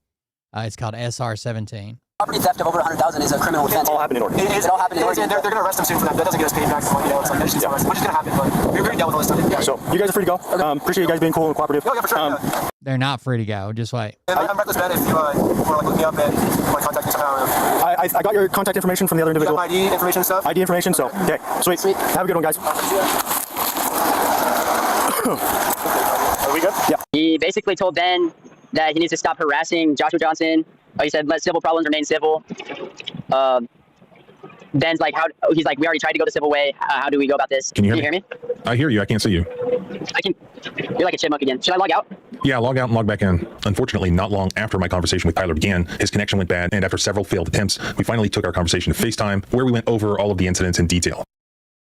There's no doubt in my mind that Tyler is a good kid who's never been in trouble with the law before, and at no time posed Josh Johnson any threat whatsoever. He's just doing something that people are generally allowed to do. Cops and the courts are constantly telling us that anyone can walk up to someone's door and engage in a knock and talk, knock on someone's door and attempt to have a conversation with the audience. But you don't have to have a conversation back. It's how cops get around the Fourth Amendment many times to gather evidence without a warrant. As the courts explain it, the Fourth Amendment is not implicated when the police do this because it's consensual. Cops are allowed to do what any member of the public is allowed to do. For instance, Girl Scouts or door-to-door salesmen, or even Mormons for that matter, knock on a stranger's door and talk to them or ask them to sign something or buy something, or do any other number of things. The person inside the house is free to refuse to answer the door, or they refuse to participate in the conversation or the requested activity. They're not being forced to do it, so in theory, it's consensual. And since Girl Scouts and Mormons can do it, then cops are allowed to do it as well, according to the courts. So not only is that sort of activity not illegal, it's actually a central component of how law enforcement investigates criminal allegations across the entire country. So it's sort of weird to me that here, the police latched on to the incident of Tyler showing up with a package of rubber ducks at a Mormon's front door, and this entire police department full of Mormons flies to the scene to investigate these shocking reports of a stranger coming to a Mormon's front door. You would think that in a Mormon community, this would not be the sort of thing that they would want to attempt to criminalize. But that's exactly what happened. Josh Johnson calls the American Fork Police Department after Tyler gave them a box of rubber ducks, and Officer Tonga returns his call. Also alleged by Josh was that he saw people outside his house filming in his general direction. These are not allegations of illegal activity, and these are also not allegations that he or his family were ever threatened with any sort of physical harm in any way. And this is important to keep in mind because within just a few minutes of police being contacted by Josh Johnson, we have our first detention by the police of Tyler and Ben at a traffic stop. The nature and scope of that detention has to be supported by the information that was known by the officers at that time. So here's what happened. Josh is outside in the street, and he points out the car that Ben is allegedly in.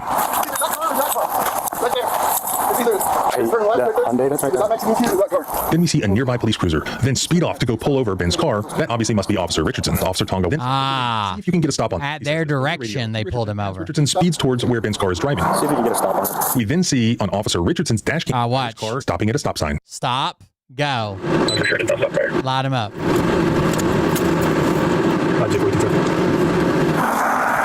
up, my man? How's it going? Good, how are you? Good. My name's Officer Richardson with Merrick Fork Police. The reason I stopped you is the stop sign. You didn't come to stop at it. I didn't? No. He's using his blinker and he's very carefully and properly making a right-hand turn. Is there any universe where any reasonable police officer would be concerned with this driving that we see and then be prompted to go perform a traffic stop for the reason of not stopping at a stop sign? No, the stop never would have happened had Officer Tonga not directed Officer Richardson to go stop Tyler and Ben's car. At the time that decision was made to stop the car, the alleged traffic violation hadn't even occurred yet. The reason that the traffic stop was made was actually admitted over the police officer's unredacted radio. He's just saying that they were recording, so there's nothing criminal they were doing. Just get the 28 for it. Should be good. What does that mean? Well, 1028 under their police code apparently means the check of a vehicle ownership / registration information. So they admitted that nothing criminal was known to have occurred, but that they just wanted to identify. They know this shit. Nothing's illegal is happening, but they're still like, well, let's try to scare them away from our fucking LDS friends.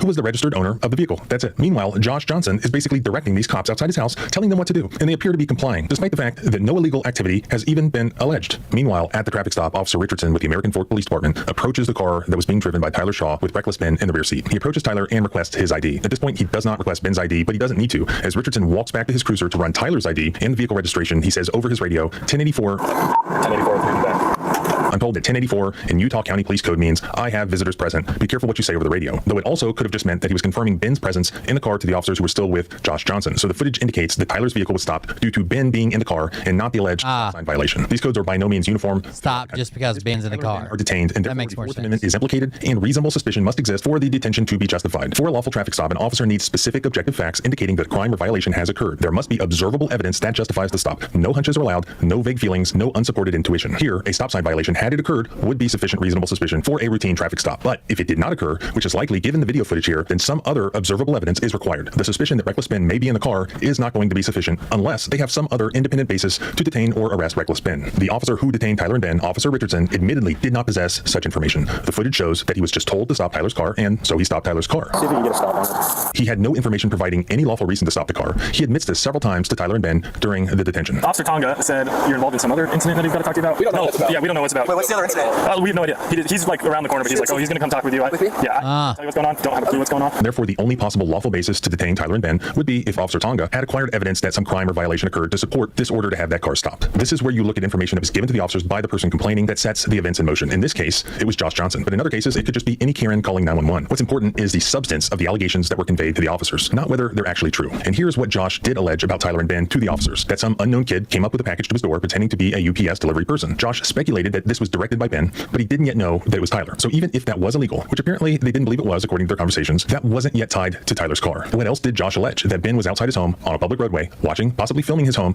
as a result of this Lego business dispute in Oregon. However, Ben and Tyler driving around on public roads is not illegal, as the officers admit at multiple points. You guys obviously aren't getting in trouble today. You're not getting charged or anything like that. You guys are free to go. Appreciate you guys being multiple times. So it was not illegal for them to film Josh's home and Josh outside his home, as the officers also admitted. At best, they have the allegation of the two girls getting out of Tyler's car at some point and allegedly going on to Josh's property. But they weren't in the car, and as I've already discussed without more, that isn't even illegal. In most states, including Utah, trespassing doesn't even become trespassing until people are asked to leave and refuse, or if they enter some sort of obvious restricted area. None of that was alleged here. The real reason for the stop is that the officers wanted to identify the registered owner of the vehicle that Ben was riding in. They admitted this. Unfortunately for them, that's not in and of itself a lawful basis for the is a clear violation of Rodriguez versus United States. The officers unlawfully extend the length of this traffic stop to give time for Officer Tonga to arrive at the scene. They do this by making small talk and asking unrelated questions. Though these officers seem friendly and genuinely interested, this is a common tactic used by police to gather information during traffic stops. Is this legal? Generally, there is no requirement to answer police questions during traffic stops beyond basic identification and related documentation questions. However, officers may still ask unrelated questions, so long as they don't add time to the stop. But the vehicle occupants also have the right to remain silent and decline to answer any questions, though they should verbalize that choice. Here, the officers get Tyler and Ben talking, and everything that is being said is them fishing for information, all of which is being recorded as evidence on the officers' body cams. And this is where they're trying to find evidence of Tyler and Ben having committed some crime, any crime, because as of now, though they have an angry complainant by the name of Josh Johnson demanding that the cops arrest Tyler and Ben, they don't actually have any evidence of crimes being committed. Thanks to the release of the unredacted body cam footage, we now know that Officer Tonga was working in coordination with Josh Johnson throughout all of this. Immediately after he releases Tyler and Ben from their detention, what is the first thing that he does? That's right, he calls Josh. Hello, is this Joshua? Yeah, this is he. This is Officer Tonga again. That's weird. Why would he call Josh immediately? We were able to notify the individuals of the trespass, that they're not allowed on your property. They were filming your home, as well as you. So one of the individuals is Reckless Ben. So he flew in. I was told this by one of the individuals, and then I met with Ben, that he flew in, and so he was one of the individuals that was notified of a trespass. All right. It sounds like their goal today was to make contact with you and ask for the money that they believe was wrongfully taken back. Obviously, that's not how things work. And he was advised of that. And I told him that this isn't the way to go about it, and that allow things to remain civil and not turn criminal. So they were all notified of trespass. Except for I wasn't able to make contact with the two females. The two females were gone prior to speaking with. I spoke to 3 individuals. Got it. So, but I told them everybody that's involved to stay away, and the having people to not trespass. Drop off a package they can be near. That's not cool, especially when your family's there and everything. It's allow things to just remain civil and in court. So, yeah, exactly. Besides that, is there anything else? Is there any questions you have for me? No, but you got reckless Ben's information. Correct. He summarizes everything that he learned from Ben from this illegal fishing expedition, for which Josh thanks him. Got it. Yeah, no, I appreciate you guys. Thank you so much. I'm just happy that I realized what that package was and called you guys. Yeah, that was good timing and good foresight, especially since he just got into town and just arranged this. Yeah, we'll give you one of those plastic badges we give to the kids. I'll let you go. But again, I wish you the best of luck. Okay, thank you. No problem. Bye. But we now know that wouldn't be the last phone call that day between Josh and Officer Tonga. About an hour later, they have yet another phone call that thankfully was captured on the unredacted body cam. In that call, Josh is apparently not happy with the fact that Ben and Tyler weren't arrested at the earlier traffic stop. He's pushing Officer Tonga to charge and arrest them, and Tonga sort of spitballs with Josh about possible criminal charges that they could use to arrest Ben. Who's this? This is Officer Tonga. All right. So Ben Reckless Ben's been blowing my phone up. I think he tried calling me from private numbers too, so I didn't know if you were him or if you were a cop. That makes sense. That makes a lot of sense. About how many times has he called you? Let me look. 1, 2, 3, 4, 5, 6, right in a row. I'm trying to just be a sacrament meeting. Gotcha. You know? Yeah. This guy has 6 missed calls. Yeah, all of them go on. Did you try calling me? Yes. Okay, so then 5, I think. Let me count. So 1, 2, 3, 4, then you at 222, and then 5. Okay, gotcha. So what I would do is either block the numbers or message prior to blocking the numbers of I don't want any more contact. I'll contact. Just refer him to your lawyer. If there needs to be contact, they don't need to be contacting you. And if it continues, then there'll be a problem. So Provo apparently has a warrant for him. I don't know if when you had him, if you looked up if he had any warrants in Utah County, because I guess the prosecutors are Utah County prosecutors for things he's done in Provo. Gotcha. Let me take a look quick. Provo's got a warrant out for his arrest. Go get him. There was a detective Duras that just got promoted to be a detective that's on the case. Gotcha. Okay, I'm going to put you on hold for 2 seconds while I do a few record checks. Okay. Thank awesome. Thank you. So it does look like he has an active warrant, but unfortunately it isn't serviceable, as the jail wouldn't take on that, on the charges that he has a warrant for. Got it. So what would they do? What good is the warrant? Usually, it's just if they make contact, it's advised to take care of their warrant. It's due to a space issue right now, so hopefully it gets resolved soon. But for the time being, it's can't even take it, man, on that warrant. They're only taking on certain charges and above, and the charges that he has don't fall into that category. Got it. Okay, well, good to know. What do I just texted him. I said, don't text me, don't call me, don't come to my house. I'll press charges for harassment. Yep, that's great. And then just go ahead and block the number. And then if you continue if he gets in contact with you by another number, and you're able to confirm it's him and record the line, then that would help out law enforcement a lot in terms of just verifying that it is Ben. Yeah, I mean, what constitutes harassment here? So just telling somebody that. So I can even provide you with the code, and let me see. They discuss the possibility of charging him with electronic surveillance harassment. But Josh is disappointed to hear that it's only a misdemeanor. So you got to go pretty far to get harassment, right? So it would fall under electronic communications harassment, and so like doxing somebody's information online, which could be a concern with him being a YouTuber. That would be a electronic communications harassment, as well as if you tell somebody that they can't contact you and then they repeatedly try to continue to contact you, then that also becomes electronic communications harassment. Correct. Is that like a misdemeanor? Correct. Oh, okay. Not a felony. Huh? Correct. Got it. Then Josh says something about going back to church and fulfilling his calling, once again implying to the officer that he's a Mormon, unlike Reckless Ben. All right, well, hopefully this is the end of it. I can go back to church and go fulfill my calling and have a peaceful day. I hope you do as well. And you idiot with 26 packs. Taking my third algae. We will look at the Antifa algae farm. You gotta check that out. Taking my third algae shower today. Vandalism is not easy. You're right. You're right. I would just yeah, the Q-tards think that Antifa had an algae farm going. You have encounters with him. in the public. Obviously, he's going to be recording. It wouldn't be a bad idea to do the same. Just with, we get what people send us without a subpoena, right? I'm not going to go into somebody's phone without a warrant or a subpoena to get footage, and so... this is the start. I mean, like, this is Ben's, like, text if you want to just read. Yeah. Are you okay if I photograph these? Yeah, go for it. The footage could be edited and have missing parts to it. Again, footage can also be one-sided. Yeah, well, he's forged, like, so the manager up there, he forged her signature on a contract. Not true. Write checks. I mean, they've done some... Tried to get her to write checks. Serious stuff to harass people. Gotcha. Then it sucks that there's individuals that this is their job and that's what they choose to do. Yeah. And it just it makes the job that much more just difficult because they skirt the line. They skirt the line very closely. Yeah, they do. And like I said, if you have contact or if he shows back up and he's trying to make contact with you, then please call in and we'll have an officer respond.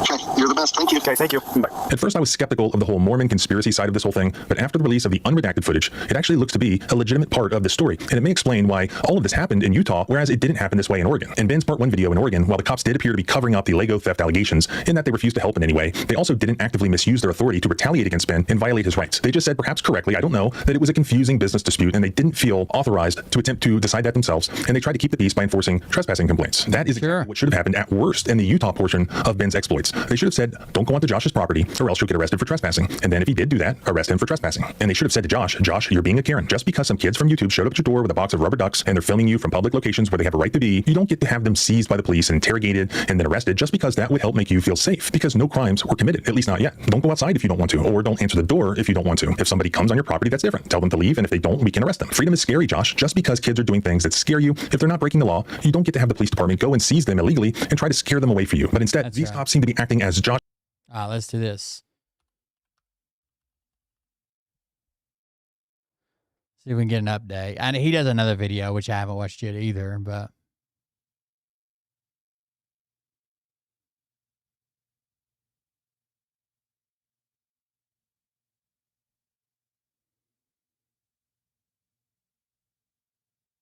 This might be a good one. This guy usually does a good top to bottom where you know everything. Here's a legal pro tip. If your company has been accused of stealing hundreds of thousands of dollars worth of Lego sets, the last thing you should do is go on camera with YouTube's most popular detective, known for killing giants, and start admitting that you were wrong or mistaken and start walking back your own allegations. And yet, that's not only what the owners of Bricks and Minifigs did, but that's also what the subsequent franchisee and the original franchisee did as well. That is not going to play well in their various lawsuits. People, not talking is always an option too. And remember, it's always Friday somewhere. I asked them, do they have the Legos? What I can tell you is that we don't have it. We've never had access to it. And for multiple reasons, it seems like everyone is making prejudicial statements that are bad for the various cases and the various defenses. And we started our coverage of this whole Lego saga by saying that everyone should have talked to a lawyer earlier. I guess we also should have specified that they should keep talking to a lawyer once they have one. I am really shocked that the lawyers signed off on their clients' interviews in this. Trump went to Washington to drain the swamp, and then he created another one by fucking up the reflecting pool. Yes, he built a swamp. But we'll get into that. Now, we and everyone else has covered the facts in depth, but thank you for the donation, by the way. Bricks and Minifigs is a franchisor of Lego resale stores. Franchising means the store is independently owned. Corporate licenses the brand and takes royalties. In November of 2023, Brian Mansell consigned his father Ed's Star Wars collection to the Salem Kaiser Oregon store, then run by franchisee Crystal Law Gorman and her husband Benjamin Gorman. Consignment means that you keep ownership and the store sells your stuff and takes a cut once it's been sold. Mansell and the Gormans publicized a value he's starting from, that was always unrealistically high. He's starting from the beginning, right? He's all the way back at the consignment deal. So this will get you caught up if you don't have no idea what I'm talking about. Never be exact. CoffeeZilla in his investigation puts the number probably somewhere in the middle, around $100,000 to $110,000, and others who are far more knowledgeable about this than I am also seem to concur that that is a much more reasonable number. But at base, the Mansell collection consisted of hundreds of Lego sets in sealed condition, which everyone agrees was pretty valuable. So they're like Legos they don't make anymore that are in the sealed box, and they're Star Wars. Star Wars super collectible, right? Law and Mansell agreed to terms sometime around October or November of 2024, and the store sold Mansell's Lego for over a year. Then, in November of 2024, Law and Gorman announced that they were moving overseas. Bricks and Minifigs Corporate terminated their franchise agreement and repossessed the store overnight. The parties obviously disagree about how that closure went down. The Salem store then changed hands twice. In November, Bricks and Minifigs Corporate, quote, acquired the store's assets as a bona fide purchaser for value without actual or constructive notice of the consignment agreement. As we've talked about in the past, bona fide purchaser for value will be important, and we'll talk about that again today, because a huge portion of Bricks and Minifigs' legal theory depends on the idea that the corporation had no meaningful notice that the Salem store had possession of some of Mansell's Lego sets. In January 2025, corporate started the process of selling the Salem franchise to Josh Johnson and Brandon Best, and the sale was completed in March. And everyone agrees that within 48 hours of the takeover, Mansell asked the store to return the unsold Lego sets. At the time, the store was officially in the hands of corporate, but it was already being overseen by Johnson and Best. They told Mansell that they didn't have his collection, weren't a party to his agreement, and then the company owed him nothing. And for over a year, Mansell tried to verify which of his sets were still in the store. His lawyer sent them a demand letter, but that went nowhere. And that's how Mansell met Ben Schneider, better known as YouTube's Reckless Ben. Ben then waged a campaign against the store, the franchisees, and corporate in a quest to get the company to return Brian's lost Lego sets, or at least compensate him for the sets that weren't sold. And for more on that, you can check out our earlier videos for more about Reckless Ben's arrests and the underlying dispute. Now that takes us to all of the new acts and evidence that have come to light, and all of the lawsuits that are flying back and forth. But first, we have to talk about one of the most controversial aspects of our last video. I'm of course referring to the plural of Lego. Yes, as hundreds of you mentioned, the plural of Lego is Lego. You are all technically correct. And no, I don't care. It sounds dumb, and I will die on that hill. My first Lego sets were Classic Town, Futuron, Blacktron, and Space Police 1. So don't cite the deep magic to me. I was there when it was written. But please do continue leaving comments telling me that I'm wrong. Honestly, leave too. Thanks for the engagement. So if you pointed that out, you all get 1 point. But actually, Lego is not spelled L-E-G-O with lowercase letters. It has to be L-E-G-O, all capitalized. So if you left a comment pointing out the pluralization, but failed to use the correct capitalization, you get negative 1,000 points. I'm sorry, I don't make the rules. But in all seriousness, the reason I don't care and choose to intentionally not participate in this particular linguistic convention is that it's corporate branding. It's advertising for the Lego Corporation. Sure, the Lego brand guide says that Lego is an adjective, so they say you should refer to Lego sets or Lego bricks. But here's the thing. If I want to get 10 blue marbles and I refer to that by saying, hey, give me 10 blues, everyone knows what you're talking about. That's a totally normal way to pluralize things, even if it is a singular adjective. But I also don't care what some giant multinational, multi-billion-dollar company wants, and I refuse to let the Danish tell me how to speak English. So I'm not going to blindly follow what the corporations tell me to do. So let's talk about all of these putatively stolen Legos.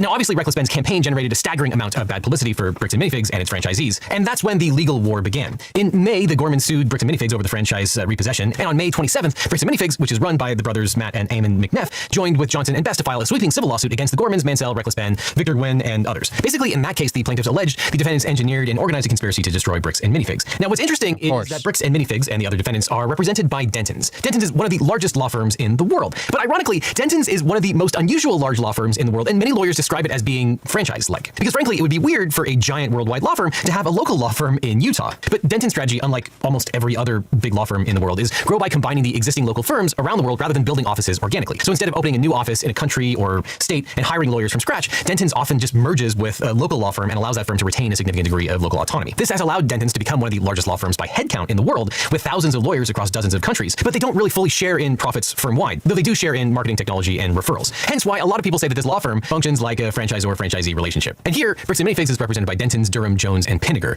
located in Lehi, Utah, which I'm assuming started the same way as a local Utah firm. So while Bricks and Minifigs is represented by a big scary law firm, maybe not quite as scary as most big scary law firms. And interestingly, the Bricks and Minifigs complaint lists 3 lawyers working on this case, 2 associates who have only been practicing for 1 and 3 years respectively, and then the partner on the masthead looks like he's been practicing law for literally 40 years and has a ton of experience, but might have retired 10 years ago to teach part-time and only came to Denton's in 2025. And even then, there was a 6-year gap in his resume between teaching part-time and practicing again starting in 2025. Just very weird. So without going into the substantive legal claims of their suit, call me skeptical of the lawyers working on this case and the law firm representing them. Though on top of that, the lawsuit is a verified complaint for civil RICO, defamation, and other falsehood-related claims, and various forms of conspiracy, as well as some intentional torts like tortious interference with existing prospective economic relations and intentional infliction of emotional distress. Now, between RICO, conspiracy, and tortious interference and intentional infliction of emotional distress, that's sort of the Mount Rushmore of dubious legal claims. They're not impossible to prove, but you're not starting out on...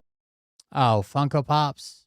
Funko Pops, those big-headed, they almost look like bobbleheads. And they make all these different characters out of them. Little desk collectibles. They look like this. You can make your own. I looked into making one of me one time. Selling it on the merch site.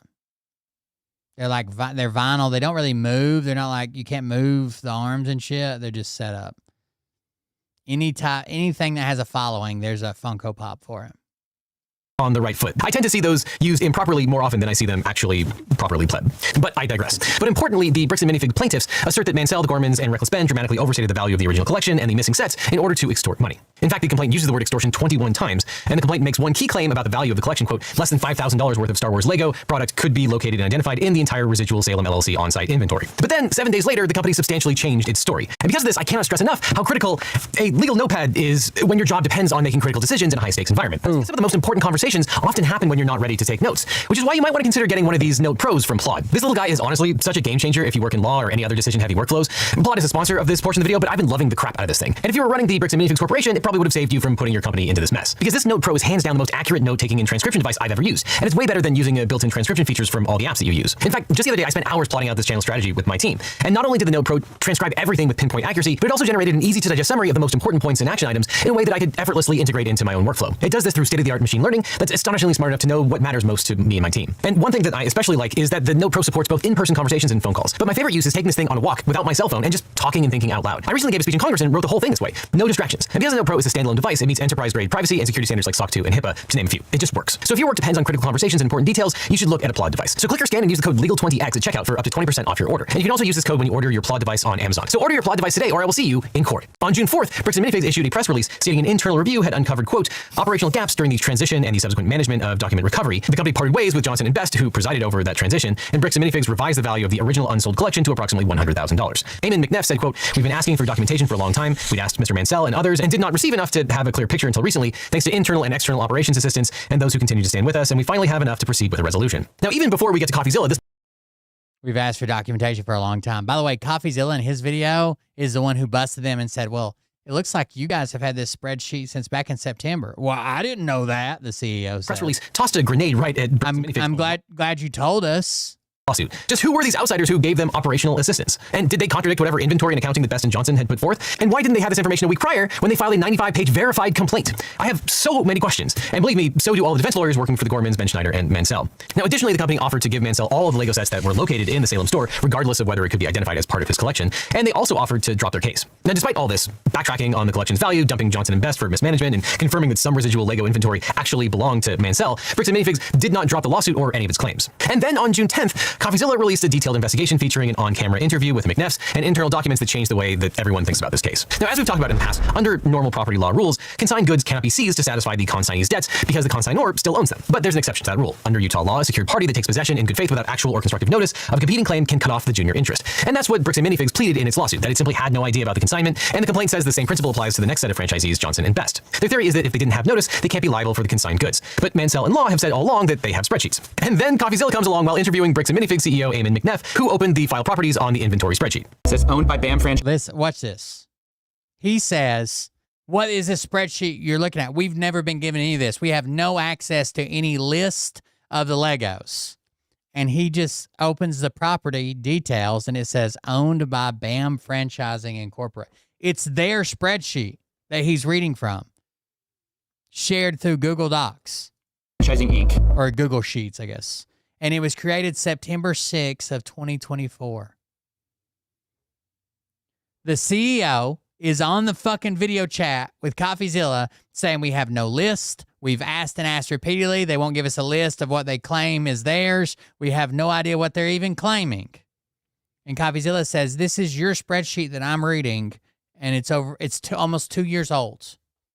It says created September 6, 2024. This is the first I've seen that this spreadsheet was created by Crystal. And we don't know how accurate it is, how up to date it was. We don't know a lot of those types of things. And understand, I appreciate you sharing this with us because we had no idea. Now, the doctrine of we had no idea we've had this spreadsheet for 2 years. We've been asking for one. Apparently, they claiming that the guy who just wants his money or his Legos back, won't give them a list of what he wants. Constructive notice provides that the party has notice of fact when, from all the facts and circumstances known to them at the time, they have reason to know it. And you don't have to actually have seen the document as long as you had a reasonable means of finding out. And this is, of course, separate from the actual notice that they may have had when lots of people were telling them that these Legos belong to somebody else, including Brandon Best, who was there the night of the takeover. But now we know that there was a spreadsheet created 2 months before the takeover tracking the consigned collection. And it appears that that spreadsheet is owned by Bricks & Minifigs Franchising and is hosted on the Bricks & Minifigs corporate email address. So it's hosted on their corporate email. Seems like that spreadsheet had been sitting on Bricks & Minifigs' own server infrastructure for years now, which would be very good evidence that the company had notice of the consignment and the inventory.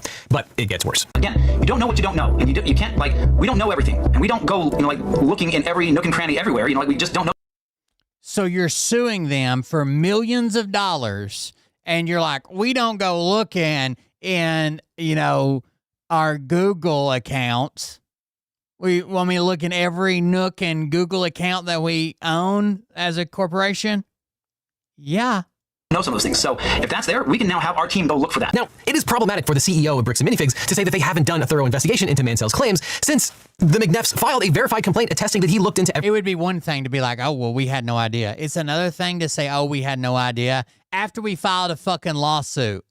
every nook and cranny. That's a real problem because Bricks and Minifigs filed a verified Tier 3 complaint in Utah State Court, which means the plaintiffs are seeking over $300,000 in damages. And a verified complaint is a legal document sworn to under oath by the plaintiff, affirming that the allegations are true. And courts often treat sworn factual allegations in a complaint as evidentiary admissions of the party who signed them. And the complaint here was verified by CEO Eamon McNeff and Salem franchisee Josh Johnson. They swore that they investigated the charges and that the They've both, Josh Johnson and Brandon Best have both been fired, I believe. allegations were true and correct to the best of their knowledge. So when the complaint says something factual, such as, quote, we found less than $5,000 worth of Lego, we had no notice of the consignment, this was an organized extortion campaign, those are not just arguments from counsel, they are sworn positions of executives. And of course, a verified complaint is not conclusive proof that those facts are true. It's basically just like they were on the witness stand and are under oath. The allegations can be challenged through discovery and contradicted by other evidence or ultimately rejected by the court or the jury. However, by verifying the complaint, Eamon represented that he did a thorough investigation. And I don't know how thorough that investigation could have been if he never realized where the spreadsheet came from. And that lack of due diligence also came through in the company's June 4th press release. Quote, this evidence confirmed that new incoming franchisees who took over the location were not aware of nor prepared for the responsibilities of taking over a store from a forensic accounting review standpoint. So Bricks and Minifigs has admitted that Best and Johnson, the named plaintiffs on the verified complaint,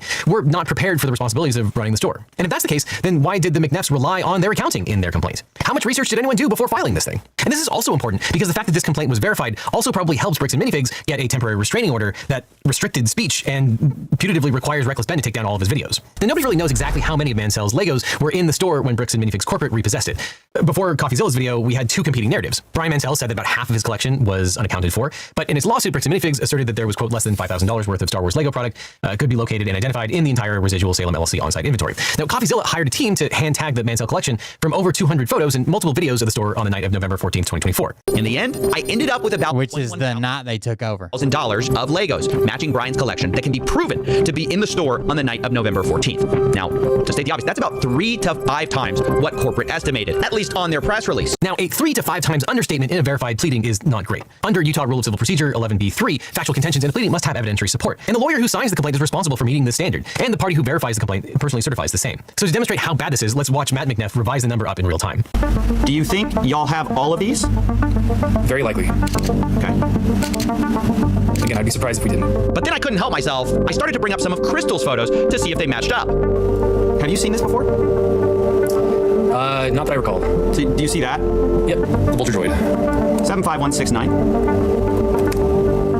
169 I'm not seeing, so there may be, okay, so there's one that is not on our list. Let's try that. Imagine that.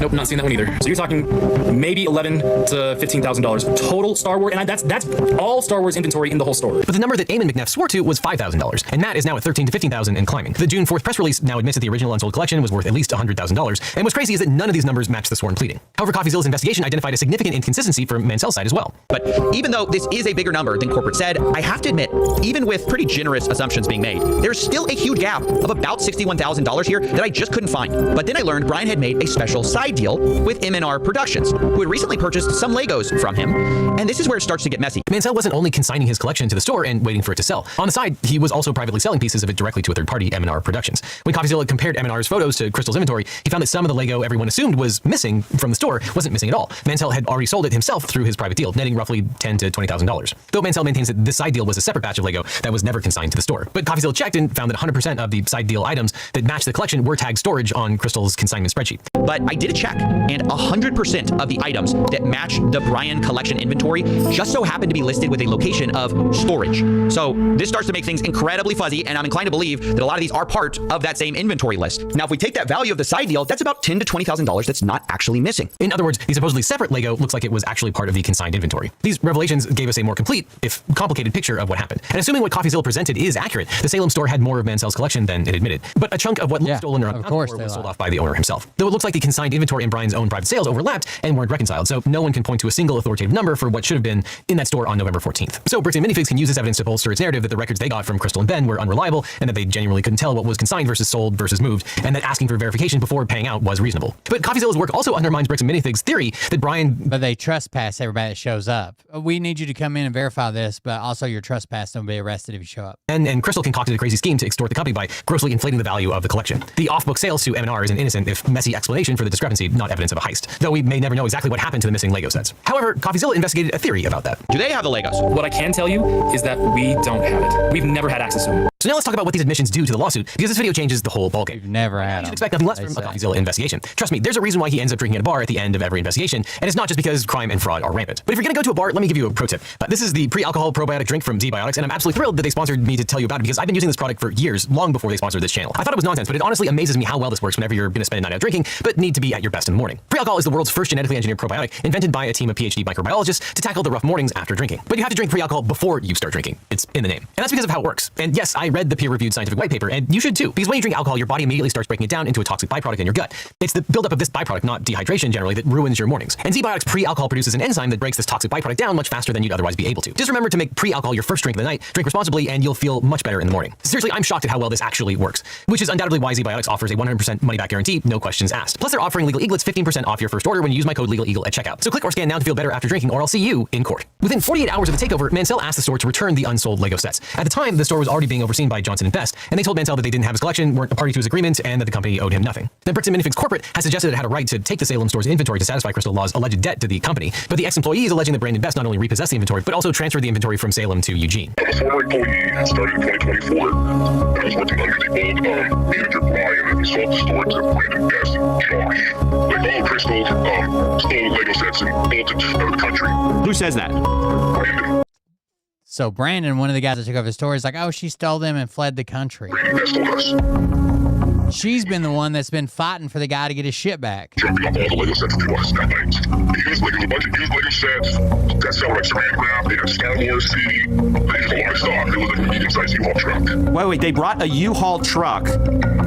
There it is. Now, ultimately, that's a factual dispute that a jury would resolve, but the ex-employee is not a party to this case. She's a neutral fact witness with no apparent stake in the outcome of the suit, and a jury might believe her. And CoffeeZilla actually asked Bricks & Minifigs COO Matt McNeff about the U-Haul. I believe I've seen footage from that night that shows clearly out into the parking lot, and there's no U-Haul. And Matt unequivocally says that there was no U-Haul on November 14th. He insisted the former employee of the Eugene store is conflating two different U-Hauls on two different dates, because Brandon took a U-Haul to the Eugene store back on October 24th. But the McNeffs did an absolutely fantastic job of torching their own credibility, even if this U-Haul turns out to be a collateral issue. Coffee then brightened a photo and found a U-Haul in there it is. on the night of November 14th. When confronted with that, Matt changed his story. He said that the U-Haul wasn't being used to move Legos, it was being used to move a camper trailer. Under this version of events, Brandon Best had been planning to camp in Salem. The rental truck he originally got couldn't tow the trailer, so he rented a U-Haul instead, and that's why the U-Haul was in the parking lot. But CoffeeZilla was skeptical. The timeline just doesn't fit, to be honest. If it took 4 hours to unload, you can't also drive to another city, load and unload and drop off the U-Haul in that time. The last thing you want is an important witness to destroy their credibility. And McNeff's own statements will damage his credibility. And under Utah Rule of Evidence 613, prior inconsistent statements of a witness are admissible for impeachment purposes. And it's also admission by a party, so there's no hearsay problem here. Matt is the COO of a named corporate plaintiff, and he said he viewed the footage of November 14th, said there was no U-Haul in the parking lot, but when confronted with the new evidence, he told a different story. Now, the video doesn't prove conclusively that Brandon Best took Ben's Lego collection to the Eugene store, but we now have photo documentation. But why are they fucking lying about a U-Haul truck? Of a U-Haul, an ex-employee witness, and an inconsistent statement by Matt. So let's review. It's not like you forget. You're like, oh yeah, I did get a rental truck. I got a rental car, then it wouldn't pull my camper, then I had to go get a U-Haul. Like, that's a big process. You know what I mean? You didn't forget you had a U-Haul that night. After the CoffeeZilla video. In the course of 7 days, Bricks & Minifigs filed a verified complaint swearing that less than $5,000 in the Mansell Lego collection could be located, that the company had no notice of the consignment, and that Brian, Ben, and Crystal conspired to extort $200,000 to $300,000. They issued a press release admitting that the collection was worth roughly $100,000, that $52,000 of it had been sold during the prior franchisee's tenure, that the franchisees who took over were operationally negligent, and that Bricks & Minifigs was no longer in business with those franchisees. But then they appeared on camera and substantially undercut all of those claims. Now, you can hire the best lawyers in the world, but you can't save a client from themselves. Now, all this highlights why it's so important to get a great lawyer when you're dealing with your own case. Now, after I started the channel, every week I get hundreds of comments and emails from viewers who are dealing with legal problems. And they'd ask, can you help me find a lawyer? How do I know if this attorney is any good? And there's a massive gap in our justice system. It's that people don't know how to find the right lawyer for their specific situation. They're scared, they're overwhelmed, and they end up doing nothing or hiring the first attorney who calls them back. And that really bothered me. So I started to wonder, what if there was a different way? What if we could build a law firm that actually lived up to the values that I talk about on this channel? Transparency, accessibility, and putting clients first instead of chasing billable hours. A firm where you don't need to pay anything up front and your lawyers only get paid to maximize your opportunity for justice. So a few years ago, I decided to fix that problem. I decided to start my own personal injury law firm. And honestly, it wasn't an easy choice. But I realized realized I was in this unique position. I had this platform, this community, and the experience. Not to get rich, trust me, there are easier ways to make money than starting a law practice. But we did it because access to justice shouldn't be a luxury. Because finding the right legal representation shouldn't feel like playing Russian roulette with your future. And when you work with my firm, you're not just getting a lawyer. You're getting a team that understands that behind every case is a real person with real stakes. If we can't represent you or you're in a state where we don't practice, we'll take the time to try to match you with an attorney in my personal network of lawyers. A national network of some of the best lawyers in the country who actually specialize in what you're going through, located right where you are, not just whoever happens to be available. So if you're dealing with a personal injury, a car crash, a data breach, sexual harassment, a social security or workers' comp issue, give us a call at the number on screen or click on the link below. Now, I can't represent everyone that watches this channel. I wish I could, but what I can do is make sure that when you need legal help, you have somewhere to turn to that you can trust. So whether it's me handling your case or the incredible attorneys we partnered with, you'll get the same principles of honesty and education that we bring to every video. And if you're dealing with a legal issue and you're not sure where to start, check out the link in the description. Let's have a conversation about how we can help you find not just a lawyer, but the right lawyer for your situation. Because at the end of the day, that's what this is all about, making sure that when life gets complicated, you don't have to face it alone. Which is why when you need a lawyer, you don't just need I'll let him do his pitch, then we're moving on. It's way too late. I need to quit, but I titled the show, we need to at least cover the Antifa algae.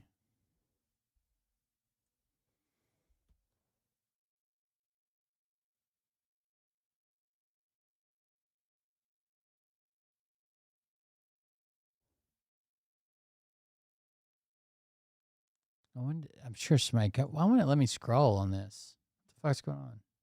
Now it will. Weird.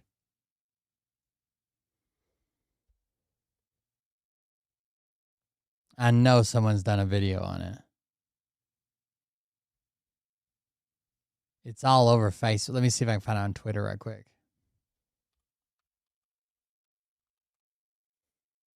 It's so fucking fake, dude. Like, it's so stupid. Oh, I spelled it wrong. It's A. Oh, I bet you the Trumpers spelled it wrong, though. Here it is. FBI just raided an Antifa storage unit. Imagine an Antifa storage unit. An Antifa storage unit in D.C. and uncovered a full fucking chemical weapons lab. 6 different kinds of aggressive algae. 5 paint-stripping peptides, and an ultrasonic grow lab ready to poison the city's 46 other pools and fountains. Follow Red Lives Matter Q.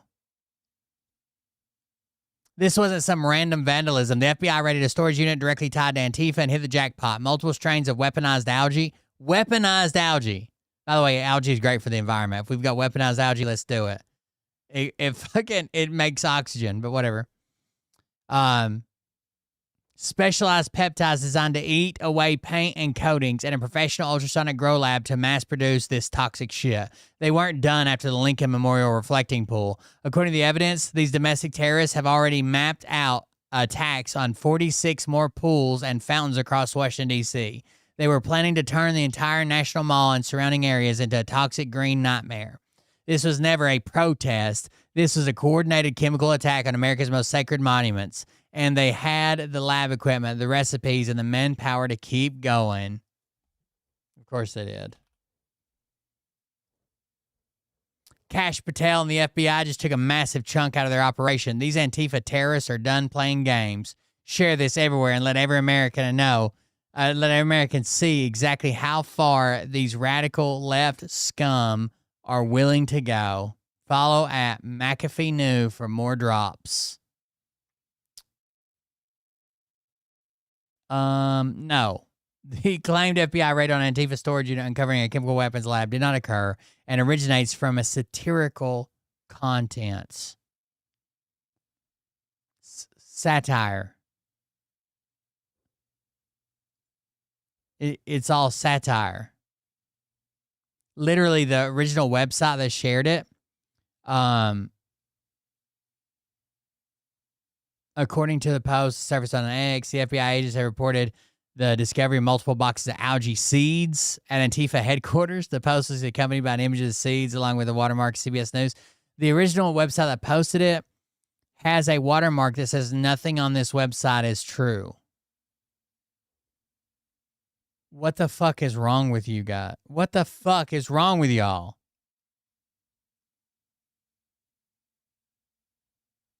Weaponized algae. I don't even think that's algae in the photo.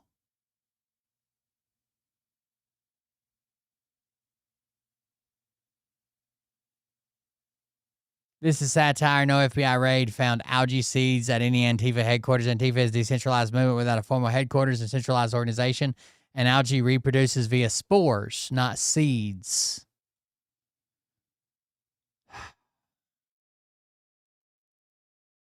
They're just so dumb, dude. This is the one with the algae seeds. That's what Q-tards thought algae seeds look like.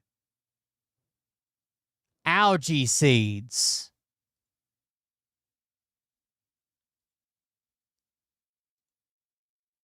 Oh, fuck. Get off here.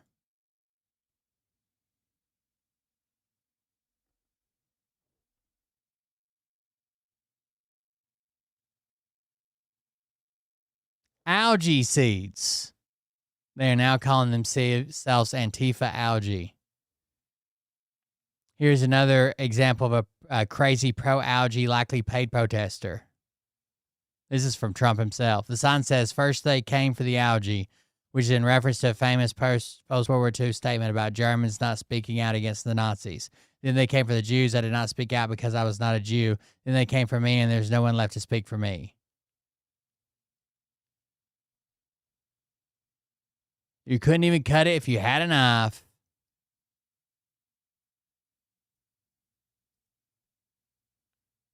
I want to say that this picture here is from some, like, I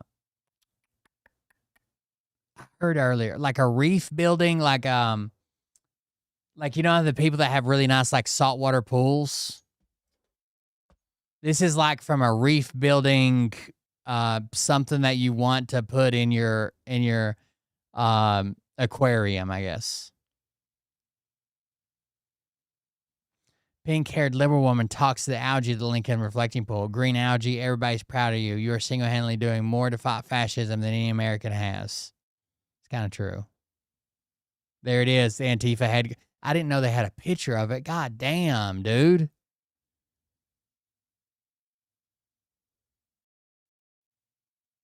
You can tell they're liberals because they have rainbow Tyvek suits on. God damn.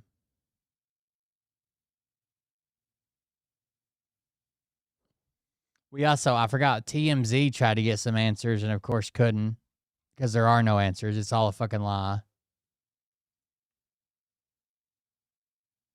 What's up, everyone? I'm coming to you from the Park Police headquarters. The reason why I'm here is because Trump told reporters yesterday, if you want to get evidence of the 350-foot slit in the Lincoln reflecting pool that's been the reason for all this mess, that you could come to the Parks Department and they will show it to you. I was calling them this morning, met with no answers, so I thought, you know what? I'm going to go in person.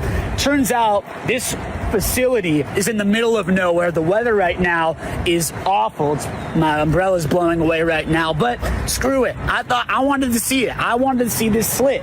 So I came here. I was ringing the doorbell. No one was answering until finally I was met with a secretary who came out and gave me this pink note card with the PIO's email on it. So I'm still left with no answers. And President Trump, who said that the Parks Department will show you the evidence, is wrong. They're either not listening to him or there is no 350-foot slit. Literally, he said, all you got to do is go to the Park Police, but they might not talk to you because you're fake news. And they'll show you all the evidence. The 300, it started out as 200, then went to 250. Then he said it's 350-foot slash from a knife. Also, it's Amazon Prime Week. I need to be advertising some shit on Amazon. I got links. I get paid, baby. Pennies for every portion of a penny for every purchase. All right, guys, it's way too late. I went too long with the bricks and minifig stuff. I hope you enjoyed the show. I'm going to try to find, buy Mariah some peptides, I guess. I got a bunch of links. We'll start there. Thank you guys for joining us. Thank you for being here. I appreciate it. Yeah, good to see you guys. I'll see y'all tomorrow probably. I gotta get back on my schedule and stop fucking around, looking shit up and getting arguments and shit like that. But yeah, I gotta get back in here earlier tomorrow. Okay. Thank you guys for joining us. Thank you for being here. Thanks for hanging out with me. The donations, I appreciate that. I'm Team Algae. You guys have a good night. Help me buy peptides, and we'll see you on the next one. Talk to you later. Love you. See you. Bye.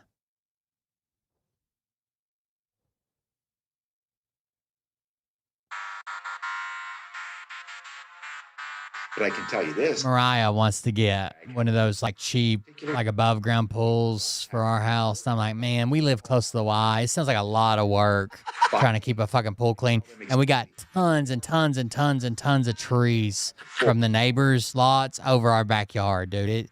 I have to sweep the porch like twice a day when it's windy. It's crazy. It would be such a disaster, dude. You know that stage is set. You better buckle up, cause you ain't seen none yet. Here we go, I think I started some shit. Piss them off, it's about to get lit. Get the place in them bets, you know that stage is set. You better buckle up, cause you ain't seen none yet. And they say that I'm a lunatic. Well, listen, bitch, I came equipped with a quick wit and a 6th sense for the stupid shit. Where my true believer? Y'all need Jesus. Praise the Lord, head to the extreme. All these false fucking prophets who profit off of gossip. Worshipping drums, cocking, begging for a throat deposit. Swinging fucking meat hammers like four in a thong. He's strapped to the shaft, eating his chest like he's King Kong. Starving for attention, I'ma make your gut burst. I'll be your huckleberry, I can quench that thirst. Baby eating lizard people, alien sex. What's next? Trump in a dress, fucking Flynn on his desk. A retard in a vest, climbing up 5G towers. Cause you told him if he did, he'd get fucking superpowers. Here we go, I think I started some shit. Piss them off, it's about to get lit. It is Prime Day or Prime Week or whatever. Buckle up, cause you ain't seen none yet. Here we go, I think I started some shit. Piss them off, it's about to get lit. Get the place in them bets, you know that stage is set. You better buckle up, cause you ain't seen none yet. I used to find clues too when I was high on shrooms. I found myself a tunnel that led to Jason Q's bedroom. Open his closet, I found some of his meat rockets. I strapped it to my shoes and then I flew through the roof. I found myself in orbit strapped to an F-16. High on amphetamine, with Trump in between. Put on a light coat of baby oil and saluted the troops. He tapped me on the shoulder and said, "This is gonna be it." Whoa, wait. Stop. What? I'll get my files. Wait, what are you doing? Stop. Hold on. Fucking stop. Dude, come on. Seriously. This is my mom's an alcoholic. Oh, give me a... Oh, my God. Damn it. Here we go, I think I started some shit. Piss them off, it's about to get lit. Get the place in them bets, you know that stage is set. You better buckle up, cause you ain't seen none yet. Here we go, I think I started some shit.